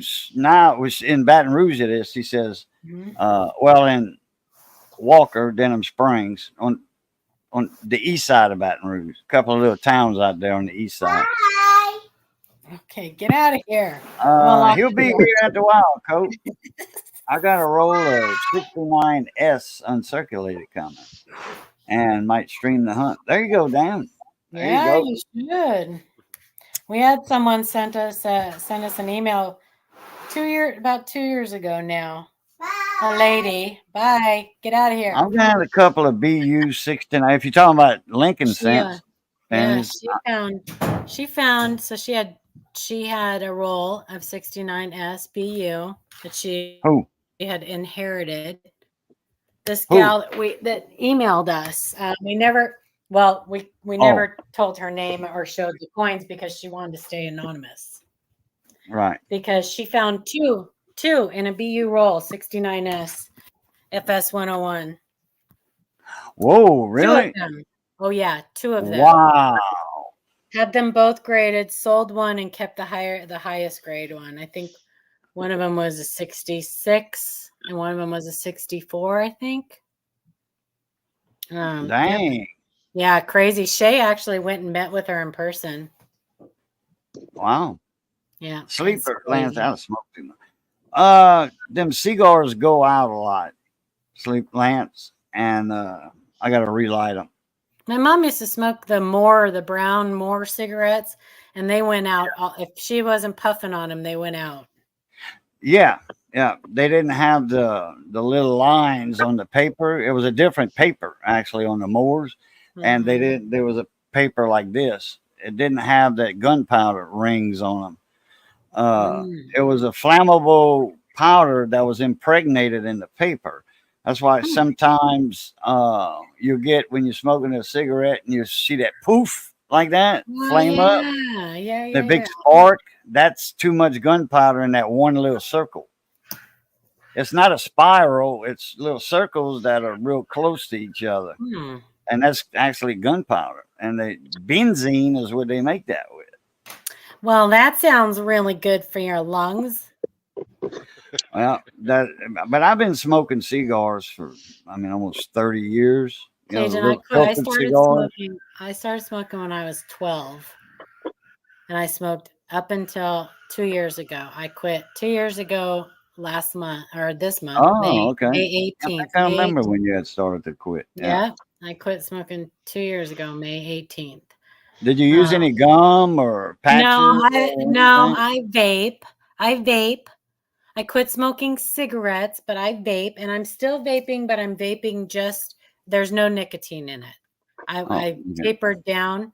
So I started out with like 6, and then I went to 3, and then I got 3 and 0 and put half and half, and now I just do the 0. And I do it just because it's habit. Yeah, hand to mouth thing. Yeah. That's why Kojak used to suck suckers all the time. And Ida's husband, David's going to give me a really, really hard time because I promised him last year that I would quit vaping, but he needs to chill out. And Who's that? And Ida's husband, David. Oh, David. Oh, okay. Yeah, I quit smoking. He was the one who got me to quit smoking, and now he bugging me to quit vaping. He needs to chill. Leave me alone. I've heard some stories on vaping that the chemicals in it are just as bad as cigarettes. That's what I've heard. I don't know what brand it is, but some brands are better than others, for no chemicals. Well, my vape, they make their own stuff, and it's made of kosher food grade vegetable glycerin and kosher food grade propylene glycol, whatever that is, and natural flavors. Glycerin. Watermelon. Too bad. You better be glad they don't have nitro in front of it. But I have a hard time believing anybody that tells me that these are worse for me than all of that crap that is in a cigarette. Well, there's some stuff, and there used to be more There is in a cigarettes, lot of in the crap paper too. in cigarette. That's right. So, and in the filters and everything else. And I can tell you this, I can walk a lot further without getting short of breath than I used to be able to. And Oh, I that's don't good. cough. And I don't cough. So Yeah, I there's don't that. need it. When I noticed when I switched to cigars that I had that little uh, morning like like that. That quit after I switched to cigars. 710, they say that there is absolutely nothing wrong with tobacco. Tobacco's not the issue in cigarettes. It's everything else that's in cigarettes. I have a box Tobacco of is cigars made just in a plant. 1883. Damn. Wow. I have a pack of cigarettes that's Pretty it's sure a if they lucky wasn't in a strike. humidor, they'd be dried out by now. It's a Lucky Strike pack of cigarettes that's dated back to 1955. Wow. Wow. Yeah, wow. That's where they found the 1955 double dies, in case you didn't know. You're welcome. Oh, and that was the change. Yep, that was the change. That was the change. And they used to wrap them in brown paper, and in the brown paper, in between the paper and the cigarette pack were 2 cents, I believe. Huh. And that's where the 55 double dies were found. And some people were lucky enough to get 2.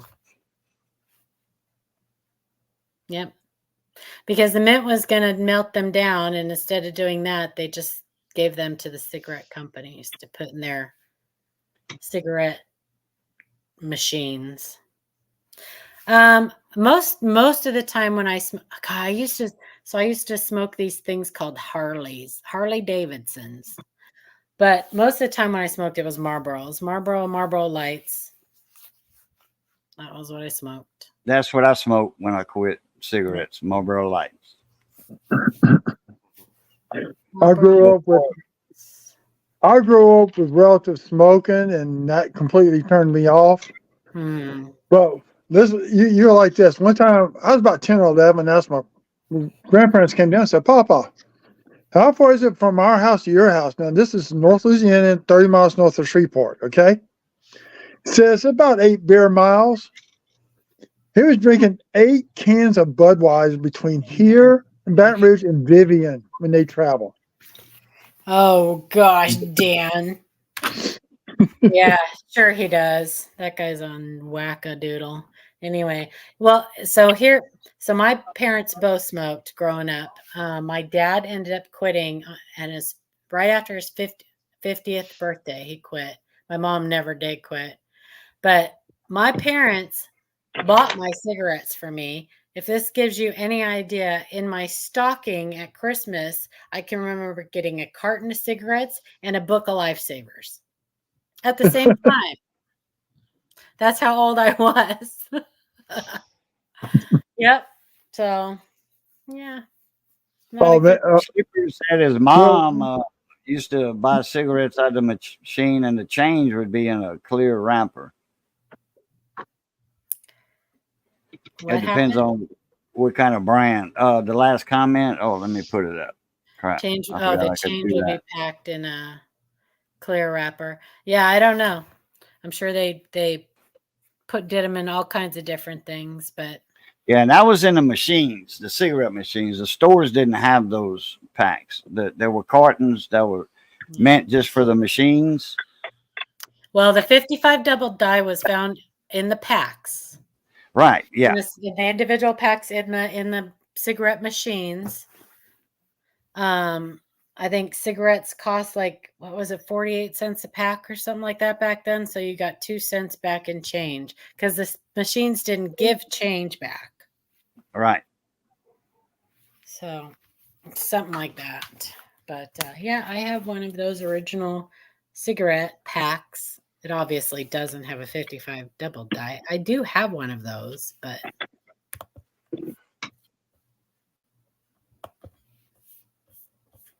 AU58 with a CAC green bean.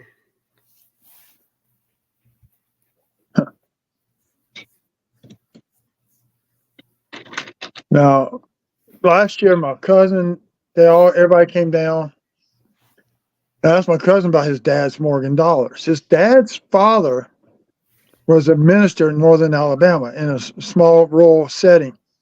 So my uncle, as a kid, would go around and do chores, and on Sunday he would go to the plate collection and switch out the dollar bills for the Morgan dollars. And he had some that were almost in pristine condition that he grabbed. And my cousin sold them to a coin dealer in North Carolina for $1,500. There's over 300 Morgan dollars in the ammo Yeah, I remember canister. you saying that. I remember you saying that. That today that just still tears me up Yeah. because Well, there were nice coins. some people just could care less, you know. Yeah. Not everybody cares about coins. Especially like when Grandpa saved a lot of silver and stuff, and Grandpa passed away, and they find his old collection. And it's just like Johnny's dad. When his dad passed away, Johnny was a coin collector, and he told his sister, "Look," she says, "Well, you know, there's gold in here, and I want to split all this between the family." Johnny says, "Well, I'll buy the collection." She's like, "I'd rather do it at the coin shop, you know." So Johnny agreed, okay. And then the guy at the coin shop bought what he wanted. You know, he mostly got the gold, which they didn't get the money. Like Johnny would have gave them more, you know, and he'd have had the collection because Johnny was collecting with his dad. Yeah. He's got a lot of the collection, some of it, you know, like a little less than half. And he paid his, you know, there was just like some rolls of Susan B. Anthony's, rolls of Sacagawea, like mint rolls, you know, like what Southern was showing a while ago. You know, that they ordered from the mint. They're not bank wrap rolls like Loomis or anything like that. They are from the mint. So he brought a bunch of them over here. He said, "Let's pop one open, you know, and look." So we scoped a few and all that, and so I got my pick, you know, and I picked some, you know, a couple of good specimens out of there. And we only went through like the first 10, you know, the rest stayed in the wrapper. Yeah. So put everything back in with gloves, of course, and then we put a hair bonnet around it to keep it closed. So, you know, rubber band will go dry after a while, you know, after not even a year, or it depends on the brand, I guess. Rubber bands will go bad after a year and they'll just come loose. But once you got the coins in, like, you know, a holder that's holding them, you know, tight, then you're fine like that. I used to get the Sterling, I think. What was it? Sterling, I want to say. A little plastic boxes. And you can put, you know, rows and rows of coins in there and then close it. And it's non-PVC. I checked into that because I bought a bunch for coins, and I said, "Oh boy, let me check this what it's made out of." So I checked all that on the internet, and it's non-PVC stuff. So I'm like, okay, good. But they in the wrapper anyway. But I don't want if it would ever get hot, you know, with the temperature changes, you know, summer, winter in the house, I don't want it getting hot in there, and it's all that stuff's a cool place. Yeah, sometimes that stuff chemicals in it can leach out and yeah. So become gaseous and gaseous.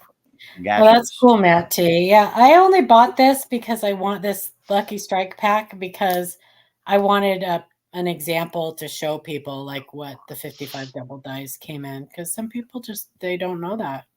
So your pack didn't have a coin in it, or No, change it it. wasn't wrapped. I mean, it's not opened. It's still in the little plastic wrap, whatever. But Right. it didn't have a no. Okay. But I did buy a 55 double die. I Okay. saved a long time for that. That's my prized one of my prized possessions. Most expensive pack of cigarettes you ever bought, huh? Yeah. It wasn't. I mean, I think I paid like $10 for it, which now is what people are. That's the going price, I guess, for a pack of cigarettes now. But Yeah.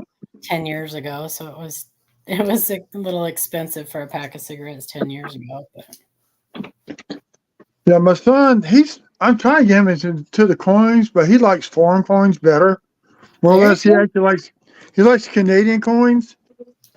So yeah. I was in the local coin shop about 4 weeks ago, I guess, and they had in there 2 sets of the last year they made the Canadian pennies, 2013. 2012. Or was it 12? 2012, yeah.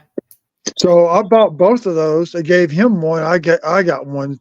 So, but I've been showing him what I've got. He knows. I said, if something happens to me, y'all don't want this, go to the coin shop. Do not go to the bank. Don't even think about going to a pawn shop. That's cool. I got a couple of rolls of those too, the 2012s, and then I got a couple rolls of the Bahama scent the last year of those, because Ken went on a cruise to the Bahamas and he got a bunch of rolls. He actually, on his port of call, Ken spent everybody else went shopping and went on the beach, and Ken Peavy spent his entire port of call standing in line at a bank. At a bank. Yep. What year did they quit making the the Bahama coins? I do. Yep. They nice coins. Yeah, they have a starfish. What is it? The quarter? Is it the odd shaped one, or the 15 cents piece? I think. One of those. Don't they have a 15-cent piece weird, or something? Yeah, they have a weird. It's like an octagonal or whatever. Yeah, right. Mhm. It's clipped. It's clipped in a bunch of spots. Yeah. What year did they quit making the penny? I don't know. I would have to pull it out and look. Let's see. Well, we can look it up. It had to have been like 2018 or something. 2017. Because when I went to the bank the other day to bring back some of the half dollars, I found a 2015 Bahama penny sitting inside the return. Wow. But what's funny about this, at that branch, they have a guard. He always checks it. You all see all the foreign coins he's got lined up where he sits at all the way back to the back wall. So the December 31st, 2020, the 1 cent coins were demonetized and no longer considered legal tender in the Bahamas. Oh, Yeah. wow. Wow. Yeah. And they were copper, or? That's a good question. The 2015 zinc is still copper plated. Is it copper plated zinc? Yeah. Yeah. It's a steel. Yeah. This is still semi copper plating on it. One I got right here in my hand. Oh, okay. Yeah. So it must have been in 2020 that Ken went on his cruise. And actually, what I got right here, it's actually a light I got from that national. They supply all kinds of tools and stuff. It's a neat little flashlight. It's got a magnet on the end of it. It's got like 6 LEDs. So I just use it when I go through coins, and I find still coins all the time like that. And then if I need a light, I can turn it on. Can't remember the name of it. They just opened this place up maybe 8 months ago here in Baton Rouge. Coin shop? No, it's a light. It's not a coin shop. It's a tool supply place. National Oh, Tool Supply. national or northern? It's Northern Tool Supply. That's it. Okay. They opened up over there on Florida Boulevard, where in front of now in the Amazon building. They didn't have one there before? An older store and they opened a new one, or no? No, No? Okay. I always Hey, thought we they Keaton, had I a gotta northern. get going. I gotta get going. I got yeah, laundry. I gotta finish folding. Thank you for coming up. Yeah, I'm yeah. over Absolutely. my That 2 hour was mark a fun. little bit. I might go another 10, 15 Yeah, minutes. you go. You go. Do your thing. All right. We'll talk to you guys later. Yeah. Thank you Bye. for coming in. She is really a trip. Yeah, I always thought Baton Rouge had a northern tool store. No. Okay. They opened up what used to be Bed Bath and Beyond in front of Yeah. Cortana. They BBB. took over that. Yeah. They shut it down, and this company came in, they renovated it, and but a lot of the tools they got in there is more like for like log splitting, that kind of stuff. Yeah, other stuff in there too, but Yeah, this I is know northern we've got a big catalog at the shop. The northern tools. They're about that thick. sort of like a Granger's. Yeah, something like that. Grangers, they handle more other stuff than Northern. Northern Tool is more of a tool than like electric motors and all that. With Grangers, you can have an air conditioner, like an older unit uh, that has a fan motor in it, and you can get the number off that fan motor and match it up with Grangers. I had an account years ago with Granger, and But a friend of mine had an air conditioner that the motor was going. I was making a lot of noise. I said, "Oh, you need a new motor." Oh, I can't afford a new air conditioner. I said, "Let me look at this." I says, "I can change that motor." And really, I'm like, "Yeah." I said, okay. And I think I got a motor for $20 or something plus the shipping. I think it was like $35 altogether. And he said, "I can afford that." I'm like, "Okay." So I ordered it, put it on my account, and they paid me, and when I got the bill, the invoice in at the end of the month, I went on ahead and paid for it, and put that motor in. It was like a brand new air conditioner, no noise. which But have that been the thing case with was my. loud. It was loud. But hey, it was in the summertime. They needed to be cool. It was only that one unit, and for the living room and kitchen. It was in a mobile home, so I mean, it was cool. You know, it was nice and cold in the house, but uh, it just made a lot of noise. Yeah, 2 summers ago, coming up in August, I actually had to get a whole new unit for my house. The bottom of the coil, that piece of metal, it was shot. The pan kept filling up with water, so I had to bite the bullet and get a loan to get a new AC unit put in my house. Oh, the outside part or the inside part? I got a whole new system put in. Okay. There's the inside where the The A coils coil, run through. the A frame coil. Yeah, Yeah. that bottom pan was completely rusted out. Wow. This Wasn't draining good then. No, it was raining good. Just that this unit was put in this house in '97. 97? Yeah, Oh, usually they last a little longer than that. yeah, yes and no. Just it depends on the manufacturer. Most Yeah. units these days they give them a 10-year life, and that's it. Shit, I think the one Daddy had put in that last house we built and moved into, that was in 1976 or 7. And I think he changed the outside unit, the condenser unit outside one time. But back in the 70s, they made a lot of good stuff. You know, everything was Oh built like, yeah, it's made here in the U.S. yeah. And in 2000, I mean, 1998, 99, when we still owned the house, Daddy was still living. He died in 2000 in January 2nd of 2000. He got to see a couple 3 days of the Jubilee year, put it that way. And Okay. but that AC unit was still working. And I know the inside, like I said, I want to say the outside got changed one time. I think it got changed. And if it did get changed, it was only that one time, the outside unit. The inside unit, was still good to go. And when the house sold, the air conditioner was working. I think the house sold in 2001 or something. Well, and when the flood happened in 2016, my house took 12 inches. Oh, yeah, for the flood. Yeah. Come on, Yeah. call, Colt. So what we ended up doing was I did that shelter in place program. So they came out and checked everything. AC was working fine. I come in a week later, blowing hot air. So I called them up and they said, if you got any problems, call us. So I called the guy up. He gave me his personal phone number. And of course, he had to call his boss to get approval to come back out because the state was paying for everything.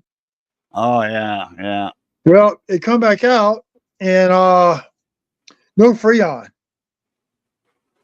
Really? Somebody, my house wasn't the only house. I found out later. In this area alone, between where I live at and Monticello, 40-something houses had no Freon in their units. Somebody came out at nighttime and he sucked all the units dry. Really? So they couldn't get that Freon no more. So they ended up having to They were change out. stealing Freon. They were still in Freon because nobody was at the house. What's up, Steven? How you doing, mon ami? How's the weather down in the islands? Damn, that's Low. that's just wrong right there. That's ballsy too. Stealing people's Freon. That's ballsy. Oh yeah. Damn. Yeah. I don't want to say this while Paula was on, but I'm cleaning these marks off these coins. I'm cleaning off. Coach. That's what Cammy do say. Hey, mom, c'est toujours ton petit garçon. Oh, Coach, I don't know if you know about it, but Johnny Saunier, the French musician, he's bad off in the hospital right now. He was a mechanic also, and he was under a car, and the car fell on him, crushed him. Oh no. He's bad in Lafayette General. He's in Auctioners. He's in Auctioners. He's not in Lafayette General. And what they did, they turned him loose. I think it was Lafayette General that turned him loose. He had like broken ribs, hard to breathe. So like, I don't know if they knew it almost a punctured lung, but it was a bruised lung. And his arm's dead now. I don't know if it's broken or just out of place or what. I think his jaw was all messed up on one side. Oh yeah, Joel died a while back though, about a year ago. Johnny was real bad, man. That car crushed him pretty good, broken ribs, all of that. The hospital turned him loose. Next day he went back and they said, "We ain't bringing you. You ain't going back to them. You're going to Auctioners." So he went to Auctioners. And yeah, they said, man, they should have never turned you loose, So he's fighting for his life right now. I mean, he's like getting almost like to pneumonia in that one lung. Does he play the fiddle? What was it? What instrument does he play? Oh, he plays all different. He plays almost everything. I've never seen him play the fiddle in person. But he plays the steel guitar, the drums, the bass. His main forte is the accordion. That's what he started off on. I mean, his family, man, he had a couple of cousins in Baton Rouge, the Doucette. Yeah. Okay. Yeah. One guy died and they had a benefit for him at Port Allen. Now, this was years ago. That was like his stepbrother. Not stepbrother, half brother. Same mama, different daddy. That's the Duce name. And then I know that his younger brother that lives up the road from me. He's a drummer. I got him into our band, my band over here. That's why somebody asked me earlier if I was still playing, in the band, Yeah. doing sound or whatever. I'm like, no, I don't do sound anymore. Yeah, he's the Shadow Lease man. Yeah, sure is. Coach Johnny Sonia, Shadow Lease. And Johnny's known for the Shadow Lease, so they call him the Shadow Lease man. He's got a good version of it. Joel does too. I think Lawrence Walker wrote the song, the Shadow Lease. But Joel redid it, and did it his style, and then Johnny did it his style. So there's 3 distinct versions of it. Yeah, that car fell on him,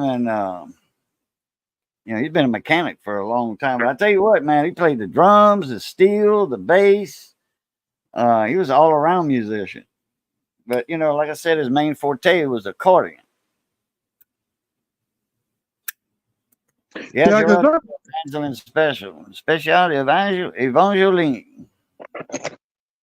When my dad on Saturday mornings and Sunday mornings, when he got up, I used to have the clock radio. Yeah, old clock radio. He used to get up to go work at Ethel. And so when they came on to Cajun music. That's how I learned about Cajun music. Just listening. I couldn't understand the words, but I knew the music.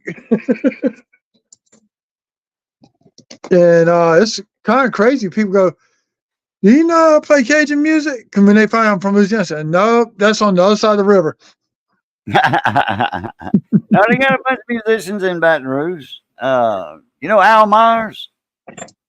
No, but I knew John Fred. Okay. John Fred and the Playboys? You ever heard of a guy named Roland Duce? Oh, yeah. Okay. He's from over here. In fact, that's Lawrence Walker's nephew. He's from here, but been living in Baton Rouge all his life. His family moved there when he was young. Okay. And he's got a radio show every weekend in Baton Rouge on WYNK. I think he's at WYNK now. He was with Tiger, 100.7 or 100.3 or something. 17.3, I think it's the Tiger now. They keep changing station names or dials occasionally. Yeah, the frequency. Because it was 100.3 or something like that at one, or 100.7, I think. There are 101.1, 101.7, 107, 101.3. 101.5 is WYNK. Yeah. I remember Roland, he was with Tiger at one time, 100.3 or whatever, because I went to the studio with him. I used to go in the studio with him a lot. Him, and I forget that other guy's name, Vern, I think. He was the president of the CFMA. He had a Cajun music program. And I gave him a lot of records that I had for him to put on carts. Like commercial carts in a radio station. It looks like an 8-track, but it's not. It only has so much on it. It only has 1 track on it. That way, it doesn't have 4 tracks here and 4 tracks here, and they overlap each other. Radio stations do have carts. They don't use them anymore. It's all digital now. But like if I wanted to do voiceovers or whatever, I could do it on a cart, and then they could digitalize it and turn it into a commercial. That would be my commercial on the radio here, 101.1, which is K-Bon, KBON. That's Cajun music 24 hours a day. Cajun, swamp pop, and country. And old rock, depends on what DJ is playing. There's a station I listen to occasionally down in Thibodaux, and that's all they play. Oh, yeah. That's when I go down to Houma, Chauvin, we listen to them stations over there. And they got a station in Thibodaux, and they got another one. I forget where it's at. But this is the shirt. One of the shirts right here. This is K-Bon to the Bone. Yeah, I've seen those shirts here around town. Yeah, FM 101.1. But this is the K-Bone to the Bone show. Todd Artigo does that on Tuesdays. And then he does the Thursday night Swamp and Roll show. It's a specialty show. Every DJ on just about every night of the week has a specialty show. I was doing the Thursday nights with him. I was a co-host with Todd Artigo on K-Bone. Do you remember back in the mid 90s, early 90s to mid 90s, WFMF out of Baton Rouge? Well, I had my radio shop in the 90s from 89 to 98, 99 in Grossette, Tiger Truck Stop. I had a radio shop there. And Yeah, well, I don't remember that one, I don't think. WFMF was out of Baton Rouge. They one of their DJs, his name, he went by Gymnasium. Gymnasium. Wow. Is that the college? That's not the college station, is it? No. Okay. No, that's WLSU. Okay. What's the then you got Baton Rouge High, then you got WBRH, Baton Rouge High. Yeah. What's the number frequency for the WFMF? Do you remember the number? 102.5. 102.5. I don't know if I remember that one because I know I listened to WINK and then I listened to K-Bone because they opened up back, in the 90s. That's 28 years now they've been on the air. Well, he used to do a thing during football season called Tiger Tracks. And he'd go together and he's asking Coach Bear Bryant a question and they'll use a song from a track as the answer. Oh, okay. Well, wow. he had got a radio broadcast and got diagnosed with some type of disease. I can't remember what it was. And about 8 years ago, Clarence Buggs brought him on to his talk show. And his speech was so slurred, you would have thought he was drunk, but he wasn't. There's some type of disease where your brain, it wastes away until you die. I just found out about 3 months ago from somebody who used to work in the industry here. He passed away in Texas. He went back home to Texas, where he was from. But Coach, I don't know all of the Cajun musicians. I know a lot of them because I played music with a lot of them. Like Jimmy C, I met him one time. Johnny Allen several times. Doug Kershaw, no, never met him. You never shook hands with him, no. Cheryl Cormier and all that, like Johnny Saunier. Shit, man, me and Johnny used, I don't know how many bottles of Crown Royal me and Johnny Saunier drank together. Several. Oh. That's all I'm saying. Several. There was other people drinking out the bottle too, though. Pouring mixed drinks. Man, I keep getting so close on the 72 no FG. It's either very faint or just pieces of the FG is still on the die, on the coin. On the Kennedy? Yeah. I'm also been checking the 83 has it. I think there's some other dates that have it too, but they're just not well known. Oh, DL Menard? Yeah, man, I've been on stage with DL already. I used to work with DL at Steen Syrup Mill during the grinding season. He was the front end. He was the loader operator. When we'd unload the trucks, like I'd pull up my truck, 18-wheeler, and they had 2 cages on that truck with cane pieces about that long, 1.5 feet, 2 foot long, and or longer, and they would dump the individual trailers over, and the gate was on the side of the trailer, and it would open as they were dumping it with a hydraulic ram. As it was lowering that cage, the side would open like that, and then the cane would fall out. Then he would take the cane out. Then he'd say, move up. And then he'd say, whoa. And boom. Then he'd he'd pin that hydraulic ram cylinder onto the pad eyes on the truck, pin it in there, dump that one. Then he'd jump in the front end loader and go move all the cane. Then he'd come back, put the container back down on the trailer. It was made on a hinge, a huge hinge. Those are custom made trailers. And they made them all, everything was all made over there at the mill. The welders over there and all that did all that. That full-time crew year round, maintaining that mill, because they canned and bottled during the off season when they wasn't grinding. They were still putting hot syrup because they had them in tanks, huge tanks. And then they take a certain amount of gallons and put it in a boiler, and it was a steam boil. And it would heat the syrup up, and then they can bottle it or can it during the off season. So anyway, yeah, me and DL used to work together. We lived not far from each other when I was about, I don't know, 12 or 13 when we moved from Kaplan back to Abbeville in that last house I was talking about with the air conditioner.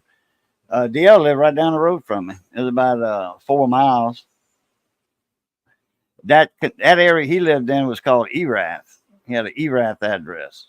And the Erath address was like 2 miles from me. If you lived 2 miles from me, you had an Erath address. Different zip code. And a different area code.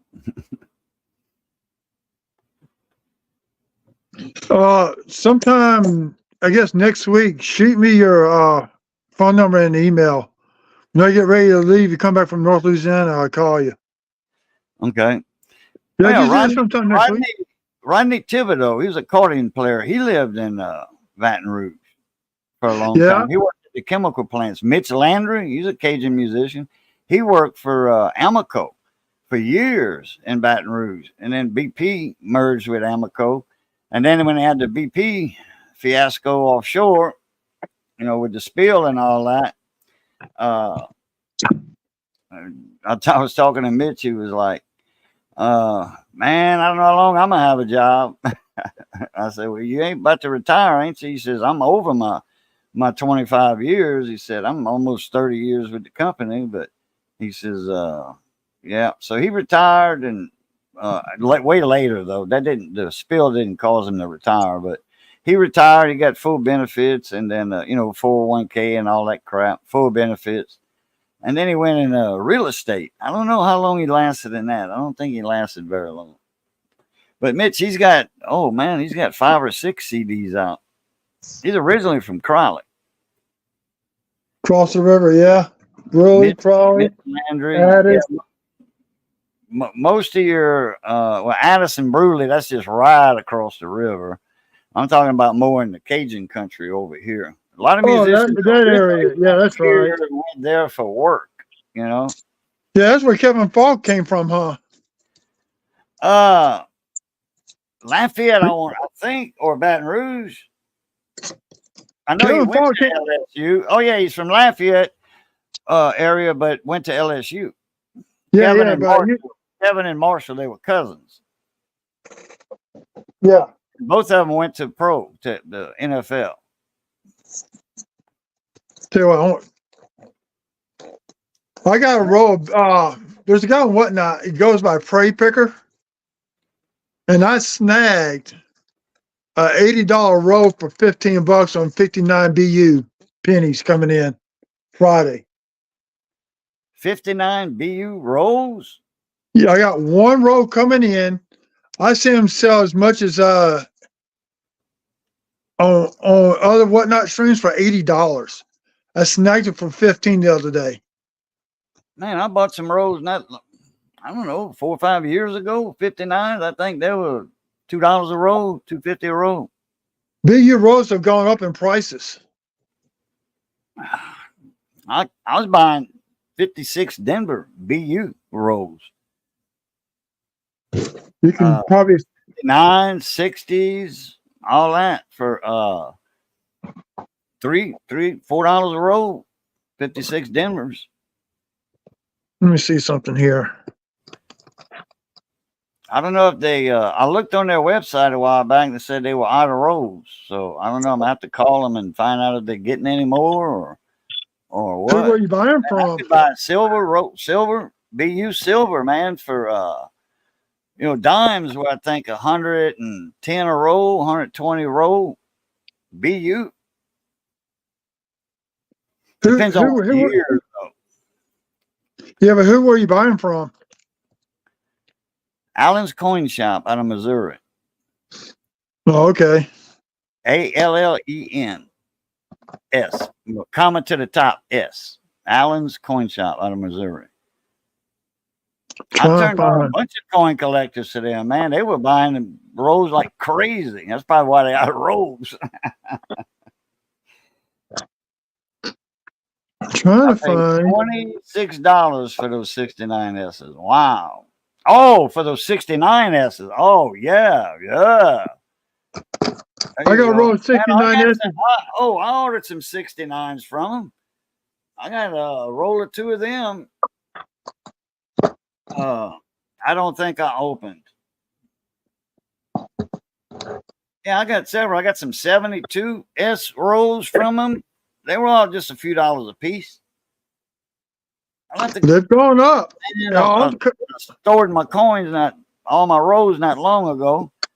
Wicked Insanity. What's up, T Mike? How you doing? let's see. I'm trying to find that one. This might be it. Man, 59. That's a common coin right there. Yeah, but the B rolls are going up in value daily. Oh, Chuck Daughtry? Yeah, he's got some good prices too. He does. I bought a box of 50 rolls from him, and I forget how much they were. Actually, I don't know if Chuck gave me that damn box. He might have. Chuck used to buy a lot of stuff from me. Coin supplies. I'm a guardhouse dealer. Guardhouse flips and all that. He used to buy a lot of, man, he would order 10 boxes of flips. 10 boxes, 1,000 to the box. He was buying 10,000 flips at one time. How's the tomato plants, Mike? I know you got some growing. If you ain't, something wrong. That means you was in the hospital or something. I used to buy a lot of Chuck pennies when he'd have the roll. What they call it? What's that word? Not exposure. Roll reveals. The roll reveals. He would do roll reveals, and I think I bought three. I think it was 1974s. And he was going through the roll, on the live stream, going through the roll. Everybody was there wanting to see their pennies, And then he come up, he says, he had all the papers in a bag. He pull the papers out and say, okay, the next one's for Cajun. All right. So Oh, I seen his streams after the fact. yeah. Oh, okay. Man, yeah, roll reveals, man. You gotta now you don't buy them in that live stream, you buy them in a live stream that was before that one, or two live streams before that one. You bought them, and then he announced, he said, okay, this is going to be in a few days. And then when it come up, the wife stole a few of my pails. What? Not growing any this year. Can't walk good enough. Okay, my wife stole a few of my pails. Wow, that's bad, Mike. So he pulled my name and he says, okay, I think it was like number 20 something or whatever. And he pulled out the next penny and he put it under the camera and was like, oh, wow, man, look at this one. Man, he's like, man, this is a 66 for sure. He said, I bet my bottom dollar, this is a 66. He turned it over and he was like, oh, man, look at this. He said, it's the best one I'd roll yet. So he put it in the flip, had my name on it with the number and then the stream, the coin roll number, which was, I forget what it was. That's when he first started that. And I advertise a lot for him, helped him out. Paul Hampton. I don't know if y'all familiar with that name. He comes Paul. on. He usually comes on when I can't watch the streams because I'm at work. Oh, okay. Yeah, I've seen him live a couple times here lately, Dan. I gotta jump up in there and say hi, and he'll say, "Well, damn Cajun, where you been at, boy? I thought the alligators got you or something." So, uh, so going on, and he's talking, and then he pulls this penny out, and so he's talking yada yada like that, and I'm looking at that penny under there. I said, "Man, somebody got a better coin than me," and he hasn't even talked about that penny yet. He just put it under the scope. I said, "Man, somebody got a better penny a nicer penny than mine." That's like a 67 right there, easy.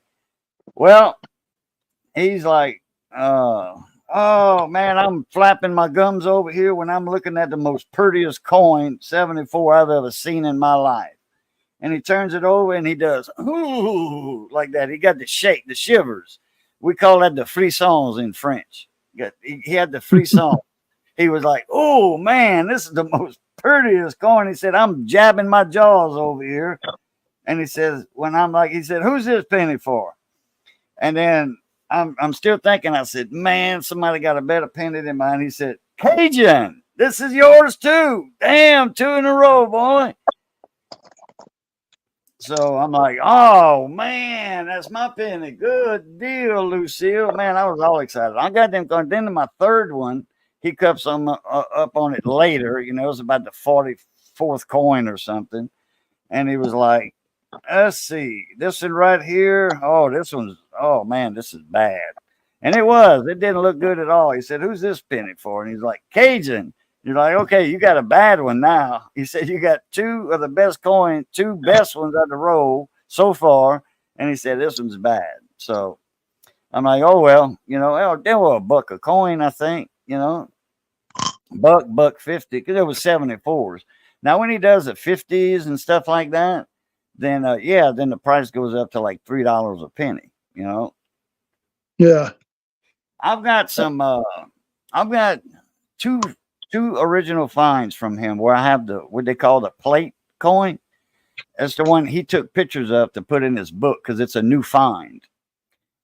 Dean, what's up? Mountain of a coin accord is in the house, ladies and gentlemen. That's the one I was talking about a while ago that lives up in Montana where they had that snow a week and a half ago. Man, y'all getting too much snow up there, Dean.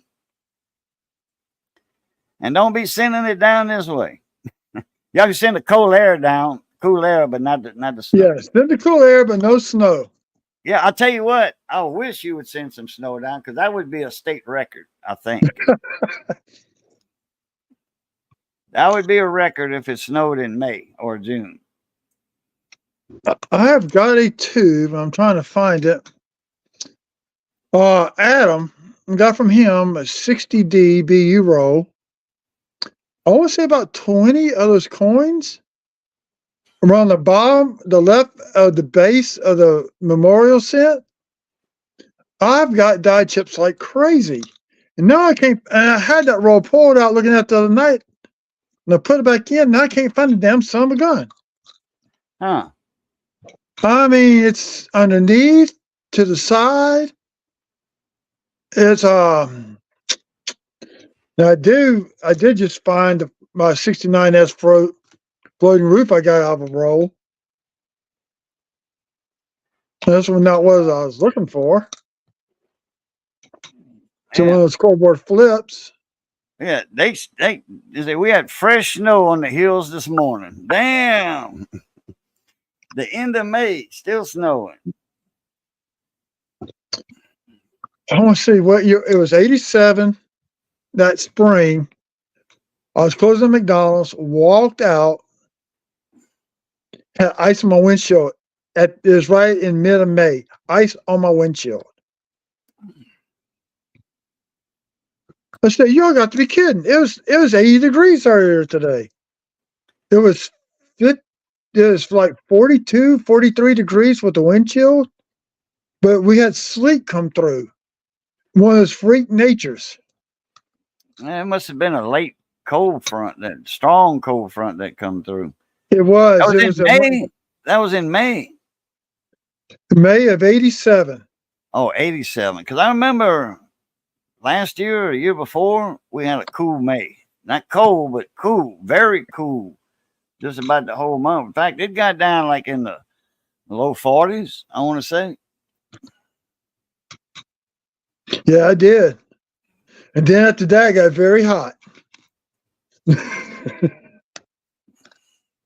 Like No, my it's aunt, like 70s, the one I'm talking about. up there in up North Louisiana, she does blackberry jam, peach jam, all that. It killed her. It killed all of her blackberry bushes off last summer. She did Oh. not get one berry. You see that comment by Dan? Small dates.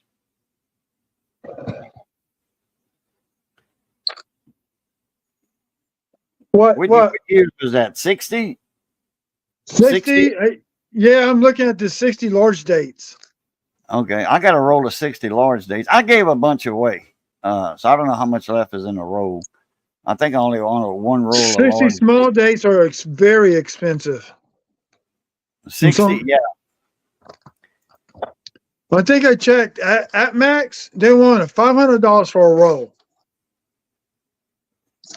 For small dates. For a small date, yes. Damn. I think it was 500. I don't remember. I just said no. Allen's was a lot cheaper. I think they were something like around 30 or 40 bucks or something. Well, let me see. No, the Dutchess were on the large dates. I think I got a tube that's not marked, and that's probably where they're at. I got a second tube from Adam, and I've been back checking those. But the first tube. Let me go lean over the dock. I think I got some open half rolls in my drawers right there next to me. I'll be back.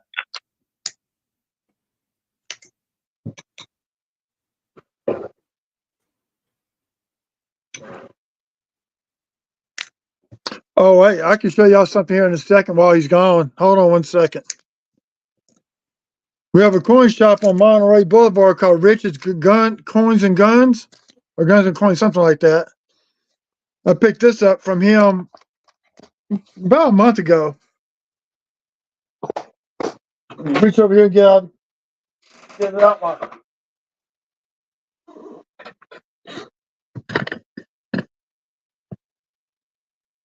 Let's see. Get rid of the glare.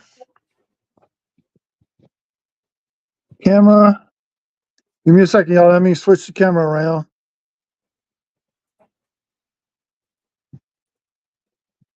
Sunny D, baby. I gotta put some water in this mug.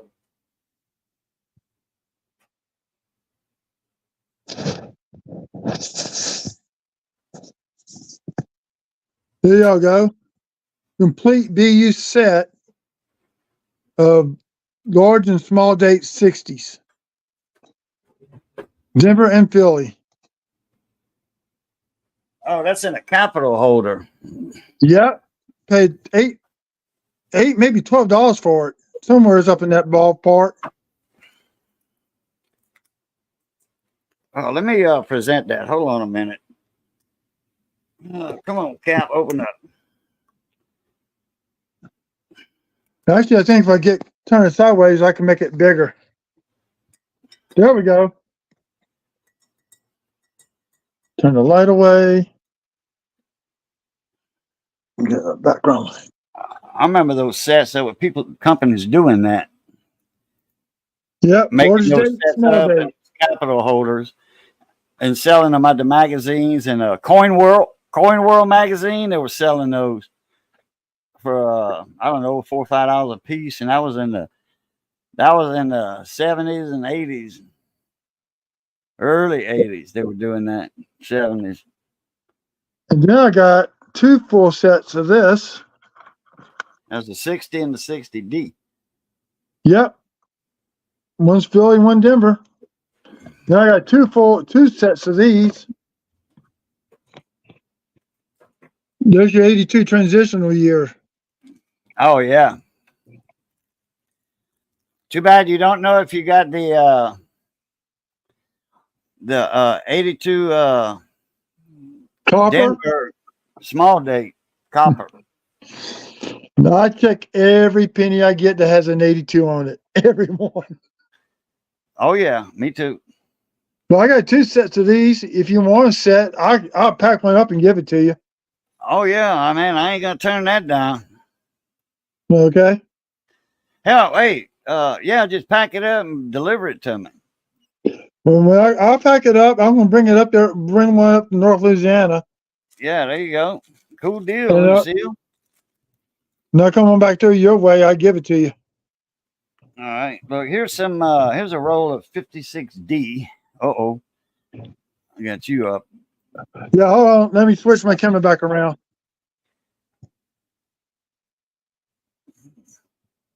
Roll of 56s. That's a partial roll. And those are nice bright wheaties too. And these are 63 Denvers. That's a partial roll. What are these? 59s? Something These like are, that. these are 64 Denvers. That one just saw the daylight. Got a little smudge on that top coin. But them 56s are nice.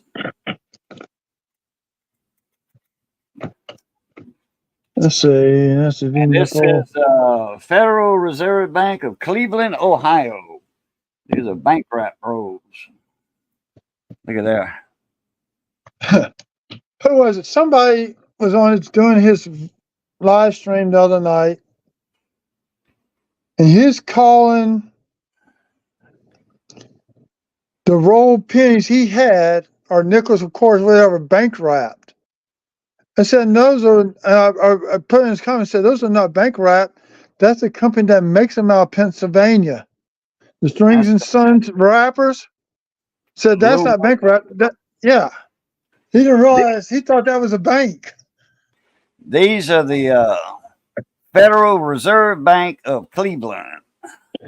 That's a bank wrapped roll. That's a bank wrap roll. They changed a lot of stuff. Let me get this scope back out here.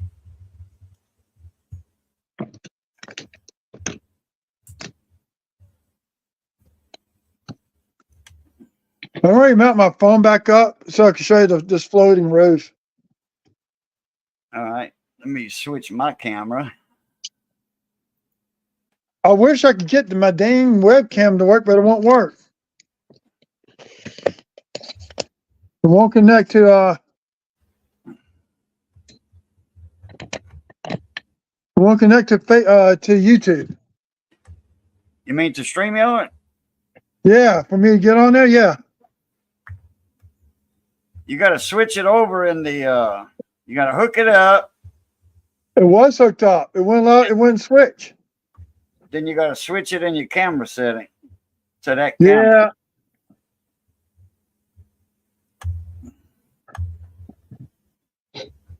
Trying to get the lens cap. There we go. I was wondering why I had a black screen.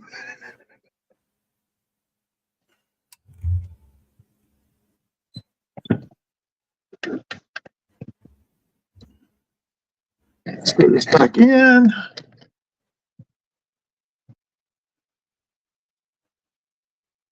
I'm about ready to go buy me a miter saw.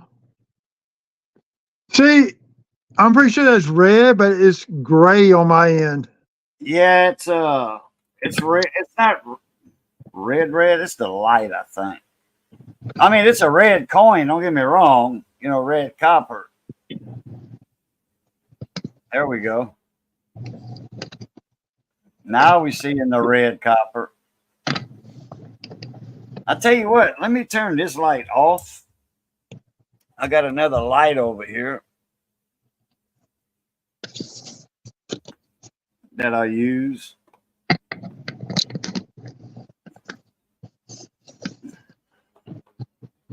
There we go. Now I can see the red. That's a lot better. That's my other light I got. That's a lot better.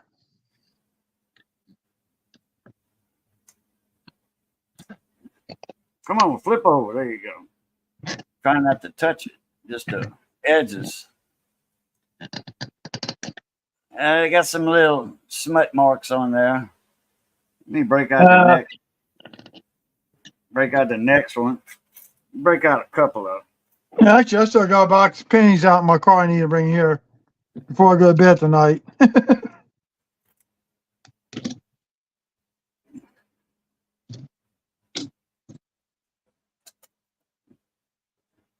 This is a different type of car bar holder I order on off of eBay. Not off of eBay, off of Amazon. And they're not spotty as bad as the ones you get like from Got a little cut on the rim right there. yeah, See you that? got you got a little rim cut.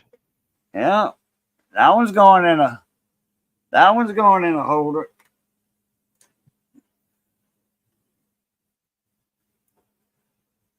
Oh, what we got there? A little wood grain going on. Possibly. Little woody, maybe. Yeah, Maybe. that's what it looks like. Wish Frank was here. Wait, what the Frank? Oh, Frank, coin dragon, baby, coin dragon. What the Frank is going on? That might be the start of a Woody. I don't know. There's a nice example right there. Look how clean that is. Look at the fields. Oh yeah, good detail left in the hair, everything. See, Oh look, yeah, it's got that little extra rim on the side. it sure does. You see, that's what I was asking Paula about. It sure does. More on the left, more here than the other side. See right there? Yeah. Yeah, that's off a little bit. Could be off. I'm gonna turn it over and see. See that little look right behind his eye? They got a little something right there. See that? Right. Looks like it's raised up there a little bit. It looks like it's raised right there. Might be a little something. So that's not a new dye. That's No. not a fresh dye. Okay, but the fields are clean though. Oh yeah. Let's turn her over and look at Got a little something along that rim down at the bottom. right there. No, that should be right there. The off center part. If it's a misaligned off center, it would be on both sides. Just a misaligned eye is going to be only on one side. Right. If it's complete off center, it'll be same on both sides. Okay. Yeah. And it's not on both sides. See, all I'm going to do is just flip it over like that. So if it was off center, it's not. So that was just partial misaligned eye, maybe right there. Yeah. Okay. That one's going in a flip. Need to go get some flips. I had a buddy of mine came over. He brought me to the store a while back, and he was like, "Hey man, you got any coin flips? Those little foldable ones?" I'm like, "Yeah." So I reached in my drawer and I grabbed the whole damn stack and I gave them to him. I think I might have some in the top drawer right there. Let me put you up too. I don't know. You probably showing something also. Not yet. I was waiting for you to. I do know But this anyway, one. those 56s, man, those are some nice little pennies right there. Nothing wrong with that. Okay, let me go back. That's what I was getting from Allen's Coin Shop. Got a roll of something right here, partial roll or something. I don't know what these are. I don't know what those are. I'm gonna open them. Oh, I got another. Oh, that's my pipe. I need some more flips. I'm gonna have to go in my spare bedroom and get them.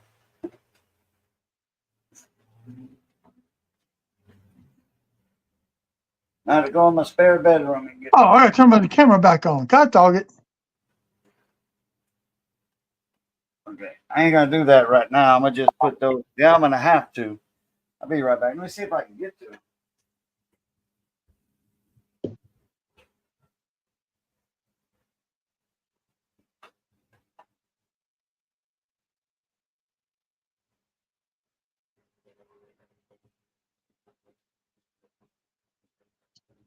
Come on, give me more. There we go. Settings.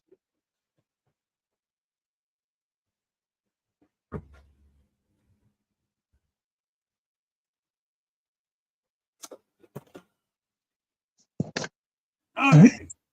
I found my flips. Oh, I knew where they were. I had no trouble finding them, but it was to get to them. But they had a clear path to them.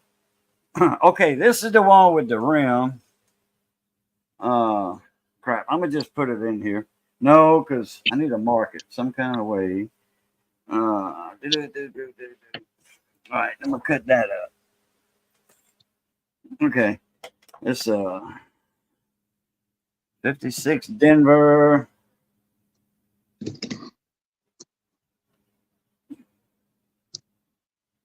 With misaligned. Yep. Now I got it lined up. Envelopes. Okay, cut this. See, I'm getting glare off the light up above me. God dog it.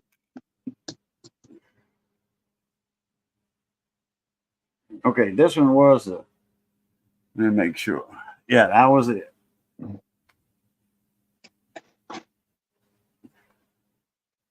I'm gonna turn off this overhead light. Damn, I wish I had my gloves. Need to get me some more gloves. Just bought me a brand new box of gloves tonight. Bring me a couple.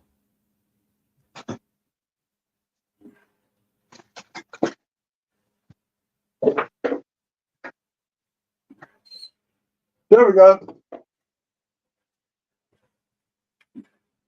Still got glare on my computer screen, but I can't help that.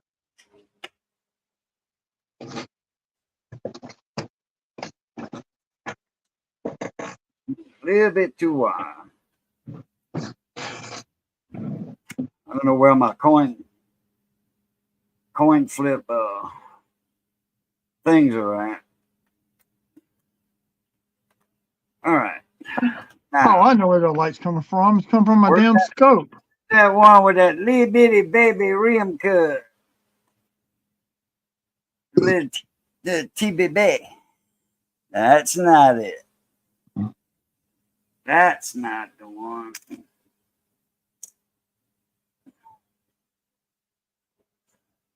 Oh, it's on the reverse. There it is. I see it with my naked eye. Right there. You wonder how you missed it the first I saw it with time. my naked eye. I sure did. See, this is a floating roof right here. A This is floating one roof? of, yep, 69S. I see something. I don't see nothing there. I saw a little bit of something on the right side, I think. It's almost going all the way down. I Almost, had to yeah. turn the light off. Almost. See, I got a few of them like that out of that row. This is the better one. See?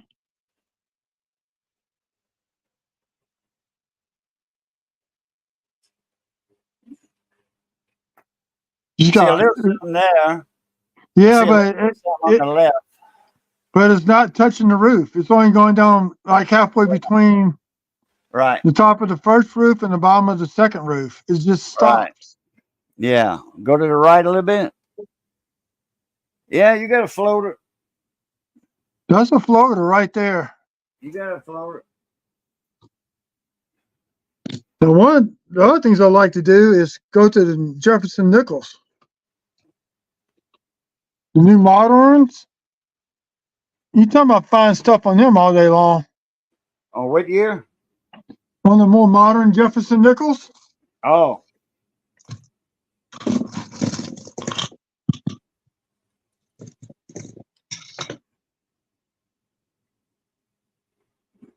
This is look, if you look to just to the left, that's an early stage beehive die chip starting off. Oh, yeah. I see it on the left of that column there. Yeah. Now sometimes you find them over here and down there. That's one. See what I got in here. I think these are 59. think I got a half a roll or so of 59s. Nope, these are 74s. I think I got 74s. 74. I had a B roll of them. I don't know if it's small date or large date. I didn't look at them good enough. See, now here's the die chip starting off There's, on I the don't know side. if you know about it, but 74 has a large and small date also. Yes. The small date, the angle going down on the 4 is a lot closer than the large date. The large date's farther away. See, I saw it look like doubling. Look, see on the 7 to the left of the 9, the 7 and the Yeah, 4? Looks like doubling. Look here. that's the large date. Oh, I think. Huh. I'm Look here. going to lose this light. The doubling shadows are gone.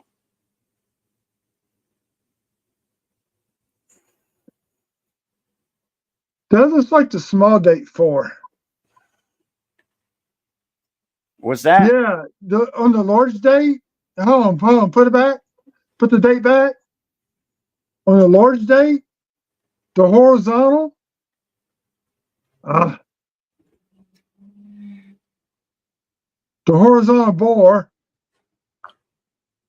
Is the large date's closer to the rim on the 4 than the small date. And also just the angle going down on the large date kicks out farther too. Yeah, like that one. Yeah. But you see, they all in rolls. Somebody told me that you can get rolls and some are mixed up. You get Oh, small yeah. and large. I don't know how true that is, but anyway, so that was 74s in that little roll. It's a little glass tube, penny tubes. I think that's a guardhouse tube too. No, that's not. Oh, it might be, but it's not the square bottle. It's not the square bottle. I got some of the square ones here. Yeah, I was selling the square bottles. Now another thing on the modern Jefferson nickels. Look at that. It's pouring down raining. What's up with that L there and that O? Die chip. Okay. There's the die chip in the L on the L and on the O, and the L look like maybe doubled up a little bit. That's just a damage there. But look, there's another early stage of a beehive going up towards the top. Pouring down rain. Now here's another stage of a beehive die chip. Oh yeah, on the left. Yeah. The Dirty Waters, he finds doubling up in these windows all the time. I can't figure out how to tell those apart. Like in this window right there. Yeah. And here, he finds doubling up in them windows all the time. He finds doubling down up in here. The transom right there. Well, in the center of the coin, that's where you're gonna on modern coins is this in the center is where you're gonna see your doubling. Yeah. I hadn't been able to figure out how to tell them apart. Now here's one. The cut, you can see the die chip there, but if you look, that whole shiny part, that's the die starting to break off right there. Yeah, you can say that's starting to be die cracks right there. Yeah. I had a good one I found the other night, and I'm trying to find it right now. See here, like the one I had at the top. Well, here's another one. Right. That's the progression of it going down. Or maybe not because I don't see that same piece on the top. No, this one's going up. Because you can follow it and then stops right there, and that's it. It depends on where that crack is starting at. If it's starting at the bottom going up or at the bottom going down. So here's another O with a die chip in it. Yeah. And you can Yeah, find the die chip. those O's, man, they take a beating, and that's the first thing to go is an O. Usually down at the bottom of the big T, you can find, looks like spikes come off the T. Right here down at the bottom of it. You can find die chips up in here, especially on the S sometimes. Let's see, I'm trying to find a big one I found. I mean, I've got rows separated. See, here's another early stage.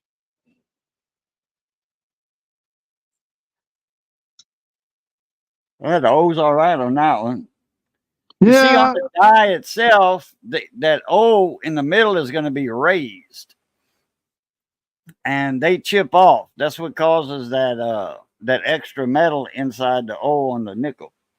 oh yeah, I know that. I found I've got 60D large dates from Atmex. Okay, See, I'm trying to find that. Dan, what does it say on the roll? What federal bank is on the roll? Probably Cleveland, Ohio, or some of them say Federal Bank of. I forget all what my rolls say. I've got a lot of Cleveland rolls because the coin shop was in Missouri, so they were getting a lot of rolls from that area. You know, that's so close to Cleveland, Missouri. Take a look at that one. Two different die breaks going on that one. Oh yeah, look like fungus growing on the column. Ivy. And look, right up here along the top rail. I just moved it. God dog it. This one's Cleveland. This one is Cleveland. And the 56 is Cleveland. So, yeah. See, that coin shop's so close to that federal bank that it just, crap. Hey, Dan, somehow you need to go to my YouTube channel and put a message in there. And we need to meet up someplace, Dan. I mean, we live in the same town. Y'all sure do.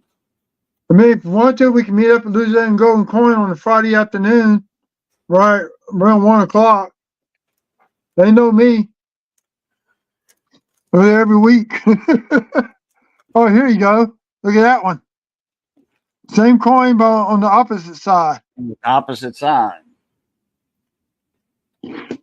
They occur more down here by FS.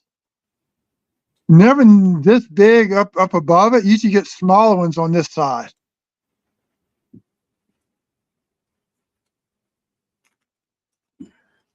I think there's nothing wrong with the lettering on this one at all. Now I'm curious, does this one have that? No, it don't have it. The die chipping between the E and the R. Let me go look. I see a box under my table over there. Let me go look and see if there's some pennies in there, penny rolls or oh, Dan, I didn't know that. I'm sorry. No, Dan, I did not know you were. Oh, actually, I'm telling you, I'm supposed to be in a wheelchair, but I'm not. I got muscular dystrophy.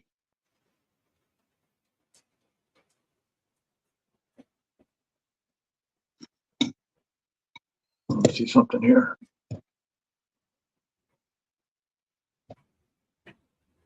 Aha.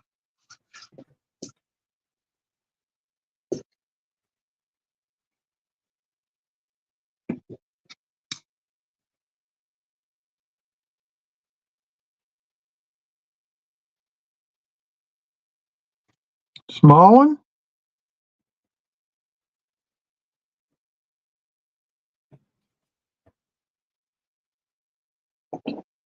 Dan, the local coin shop on Sugarwood, Louisiana, and Golden Coin. Semi-catty-coin across from Jay's Barbecue. That's where I go, and there's a coin shop right next door to them. Another one they got, it's out in Central, but I know it's probably too far for you to get a ride to. And the other one's really not a coin shop per se, they're more of a jewelry store, but they do carry coins, mostly in like pre-made packages. It's over there in on Corporate, but where Jason's Deli is, back up there in the corner. I can't remember the name of the place. They don't really deal in coins, they deal in sets of coins. Sort of something like this. Where's the one I just bought from Louisiana? Like, they might sell something like this.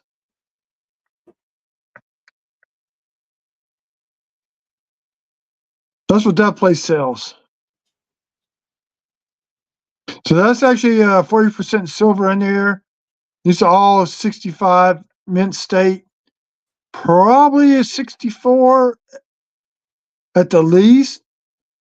Probably maybe a 66 at the best on each one of those coins. Is that somebody put together? It's a SMS set. That's what I'm thinking is what it is. It is from 65, 66, Yeah.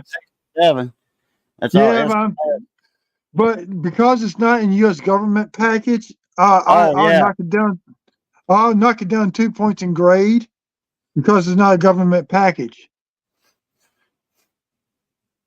Well, you can't knock points off on the grade. If the coin grades, it grades.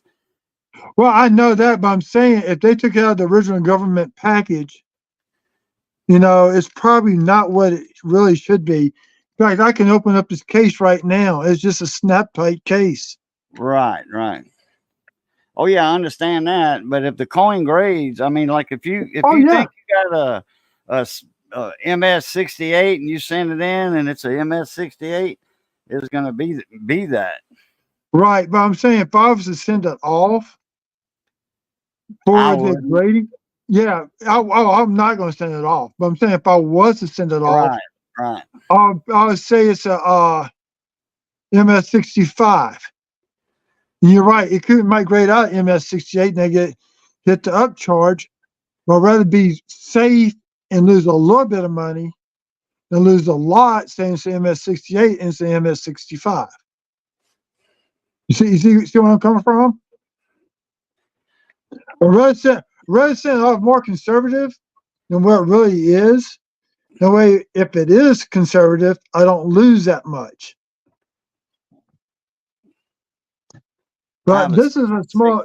Just a minute. Yeah, I got the 65, 66, and 67 sets. I do now. All 3 years of them, in the government package, in the cellophane. I got a second set of 66 someplace and I can't find it, so I bought another one. Gotcha. But see, this is a little bitty die chip between the E and the R on Liberty.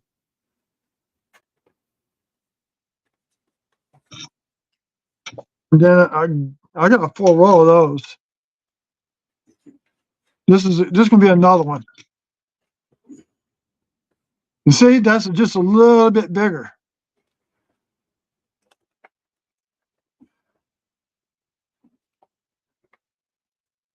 See how that was just a little bit bigger? Yeah, that's a nice clean. Oh, I got some better than that. I don't know if they're in this row or not. Here's one about the same as that last one, but it's kind of worn down.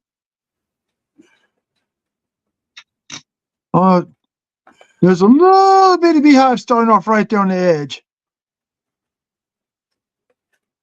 So I'm going to count that as a beehive. I got some beehives. He's got that and the die chip in there.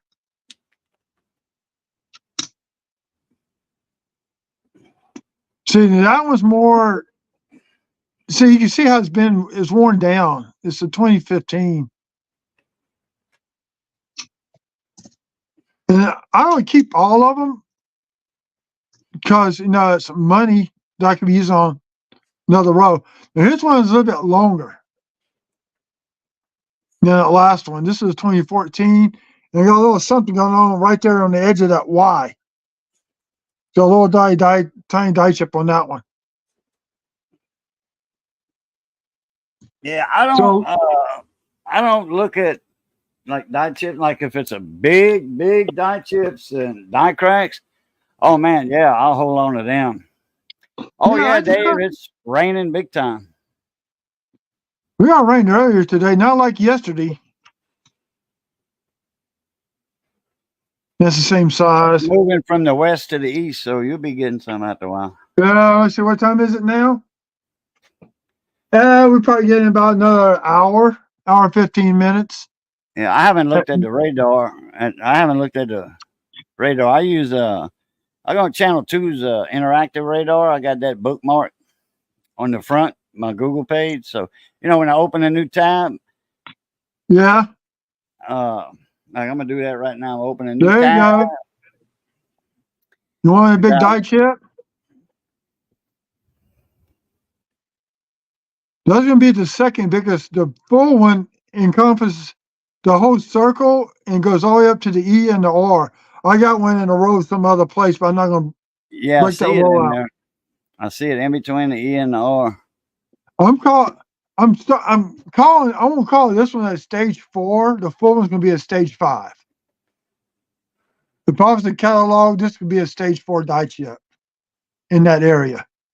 Stage 5 would be encompass the whole area.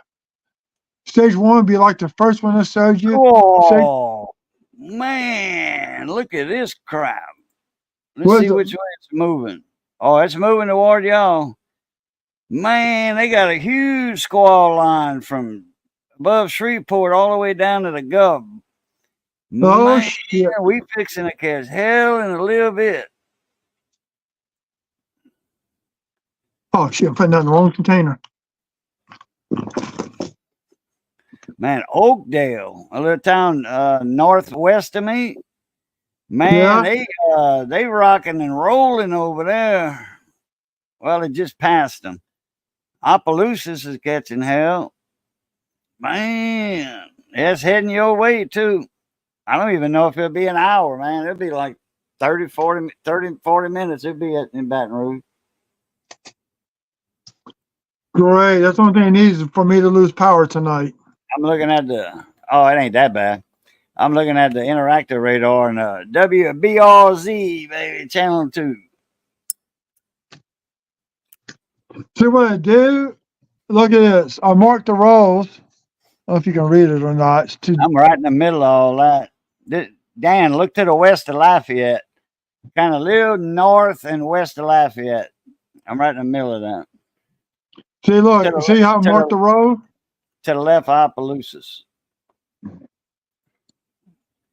Look how I marked the roll. Okay. I marked the EIR. Right. Which helps me out. And once I go through, I put everything in a medicine bottle. Once I go through, I'll sort them out and put them in the right tubes. Then I crimp them down and put them away. Gotcha.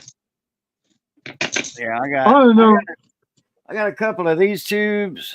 I don't have many. I think I forget where I got those, but I had ordered several boxes of the square tubes, gourd house, and these are the flips I was talking about that Paula was telling you about.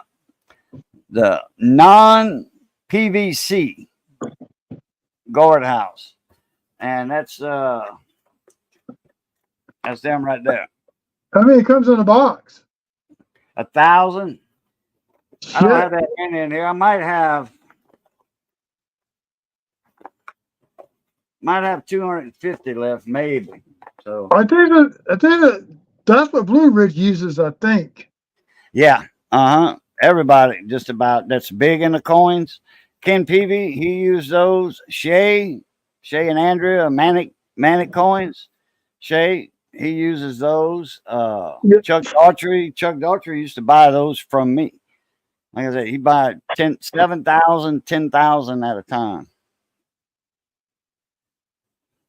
Oh yeah, Dan, we got some good food out here. I'm in Eunice, about 20 miles to the west of Opelousas. I'm originally from Abbeville, which is down on the coast, about 30 miles south of Lafayette. See, I got these for when I get ready to start grading coins. These are the 2.5 that they require. And these are PVC free. What is They're that? gonna pay What's the name of them? Sacagawea Restore. Wait, wrist guard. Wait, show that to me again. Restore. It's Rest- Sacagawea Restore. How I spell it out. WE Web Store. That's it. Sacagawea Web Store. Is that flips? Yeah. See? That's guardhouse flips that rebranded. They repackaged. Same flips I got, but they rebranded. I think I paid $8 for this pack. Yeah, you only got 50 in there though. Yeah, I know. Well, look up guardhouse. I'll order. I forget I'll how get much I some. was selling them guardhouse flips for. I was selling 100 and it came with the box. David Carlisle bought a bunch of supplies from me. He said, I'm out of boxes, but I still got some flips. Dan said, I grew up in Central Florida. Oh, okay. I know some people from Lake City and Fort White. They live in Alabama. They used to live down here. One of them lived, I think both of them, the brothers live in Alabama now, I think.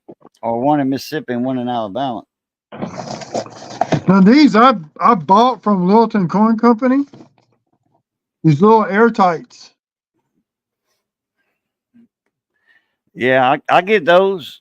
I don't have any. I'm out of those. Do they sell those on Amazon? These box 1,000 guardhouse? I don't know. They might. You know, there's a lot of different sellers on Amazon. You know, individuals like me, I could open up an Amazon store if I wanted to. Yeah. KM Collectibles had just moved his location. He sells on Amazon. But I couldn't do no 2-day free shipping. No, man. Those boxes are heavy. Man, it would cost. I remember I had 8 boxes or 10 boxes of flips. I sent that to Chuck. That box weighed 35 pounds. It costs $31 or $32 for shipping, UPS. So I just started drop shipping to him. When he'd want 10 boxes, I just contact my company and, hey, I want 10 boxes of flips. Here's the address. Yeah, that's the way to do it. So, and it was over $300. You know, it was like, shit. I forget how much 10 boxes was. I think it was like $600 or something for 10 boxes, or $650. But I was giving them to him with what I was getting them for. You know, I was doing Chuck a favor, and I mean, he had helped. You know, I say help me out. He gave me some stuff. I think he had sent me a box of 50 pennies, 50 rolls. He didn't charge me. He tore up the invoice. 5,000 pennies. Yeah, bags of 5,000. Yeah, that's heavy. Now the company that makes these safe tights like this, they make a wooden holder that holds these coins, but it's got a velvet texture to the wood they glue on, and you can't put nothing on there. And also, I would buy those to store these in, and you can flip to it's a 2x2 holder. They make them at different sizes.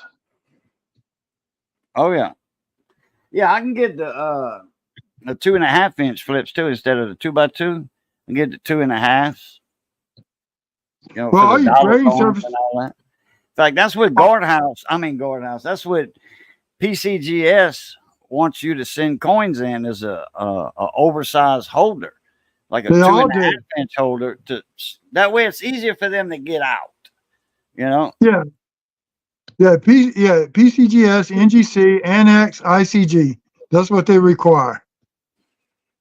Yeah, 2.5 or 3 inch. I think it's 2.5. Now, because a lot of people send in dollars to be graded, Morgan dollars and peace dollars and such, half Yeah. dollars. So, and it's tough to get a dollar in a 2x2. It's tough. It's tight. Yeah. I know I got 5 Morgan dollars. Actually, here's a Littleton Coin Company sent me the 2024 Silver Eagle, not the proof, but just a regular Silver Eagle for $45. I think the mint sells that coin regularly for $80. But if you go to their Littleton Coins Company's website, they sell it for $90. So I said, okay, I'll keep it. I'll pay for it. There's the same thing with the Morgan. The Morgan, yeah, it's not the best condition, but it's better than what you get out of a coal bin. It's probably about a $50 coin, raw, ungraded. And I paid $40 for it? No, 35. Okay, that's about right for a circulated Morgan, about 35. Yeah, I'll put about $50, $60 at a grade. But I'm not gonna spend $50 to get a $50 grade, you know. So, or from Littleton Coin Company, the snap tights to put them in. So I get these little boxes for these snap tights, and I put these snap tights back in there once I put the coins in them. Yeah, But yeah. no, I did. Chuck is a good dude, Dan. I've been knowing Chuck for such a long time. He donated some rolls for a benefit I had for a funeral. Man, raised them people some money. Chuck got involved in there, and he was selling rolls, penny rolls, and he was up doing the auction himself. You know, I had gave him the link before we went live, and he came up during the auction, and Chuck had donated some rolls, and he auctioned those off himself. I mean, I forget how many rolls he donated. I think 50 rolls or 60 rolls to the benefit. So, There's well, another guy. I got to get out of here. I'm getting Yeah, hungry. Shit, I'm an hour and a half over my 2 hours. I But still that got don't an egg matter. roll. I still got an egg roll to finish off. I Oh, went I to wish I Jack in the had about Box. I wish I had about 3 or 4 egg rolls. Oh, they got a No, Jack in the Box in Baton Rouge? oh yeah, we got them. Really? Damn. They didn't have them when I left back in 2000, 99, 2000. They didn't have them in Baton Rouge at the time. They started putting them in 2004, 2005 because we did all the stores here locally. The electrical and mechanical design on them, we did those. So one of the other ladies, she did all that while I was doing the Rite Aid stores. Gotcha. And now we're doing raising. You wanna say your outro? Say bye to everybody. Look, Dan, just go to my YouTube channel. We'll figure out something how to meet up someplace. Other than that, y'all have a good evening. And like I say on my channel, keep on hunting. You never know what you're gonna find on a coin. That's it. All right, everybody. Appreciate you coming in, Southern. Dan, appreciate you coming in. Everybody else, David Carlisle, Miss Paula. Oh, Yeah. Raging E probably lost connection in his area where he was at in his truck. Oh yeah, Waterburger. Oh, I love Waterburger. They had one in Lafayette. I don't know if it's still there or not, but anyway, good seeing everybody again. And as always, it's good being north of the grass. Y'all stay safe. Be that way. Be that way. Stay safe. Always love, peace, and crackling grease. We'll catch y'all later. Pluto.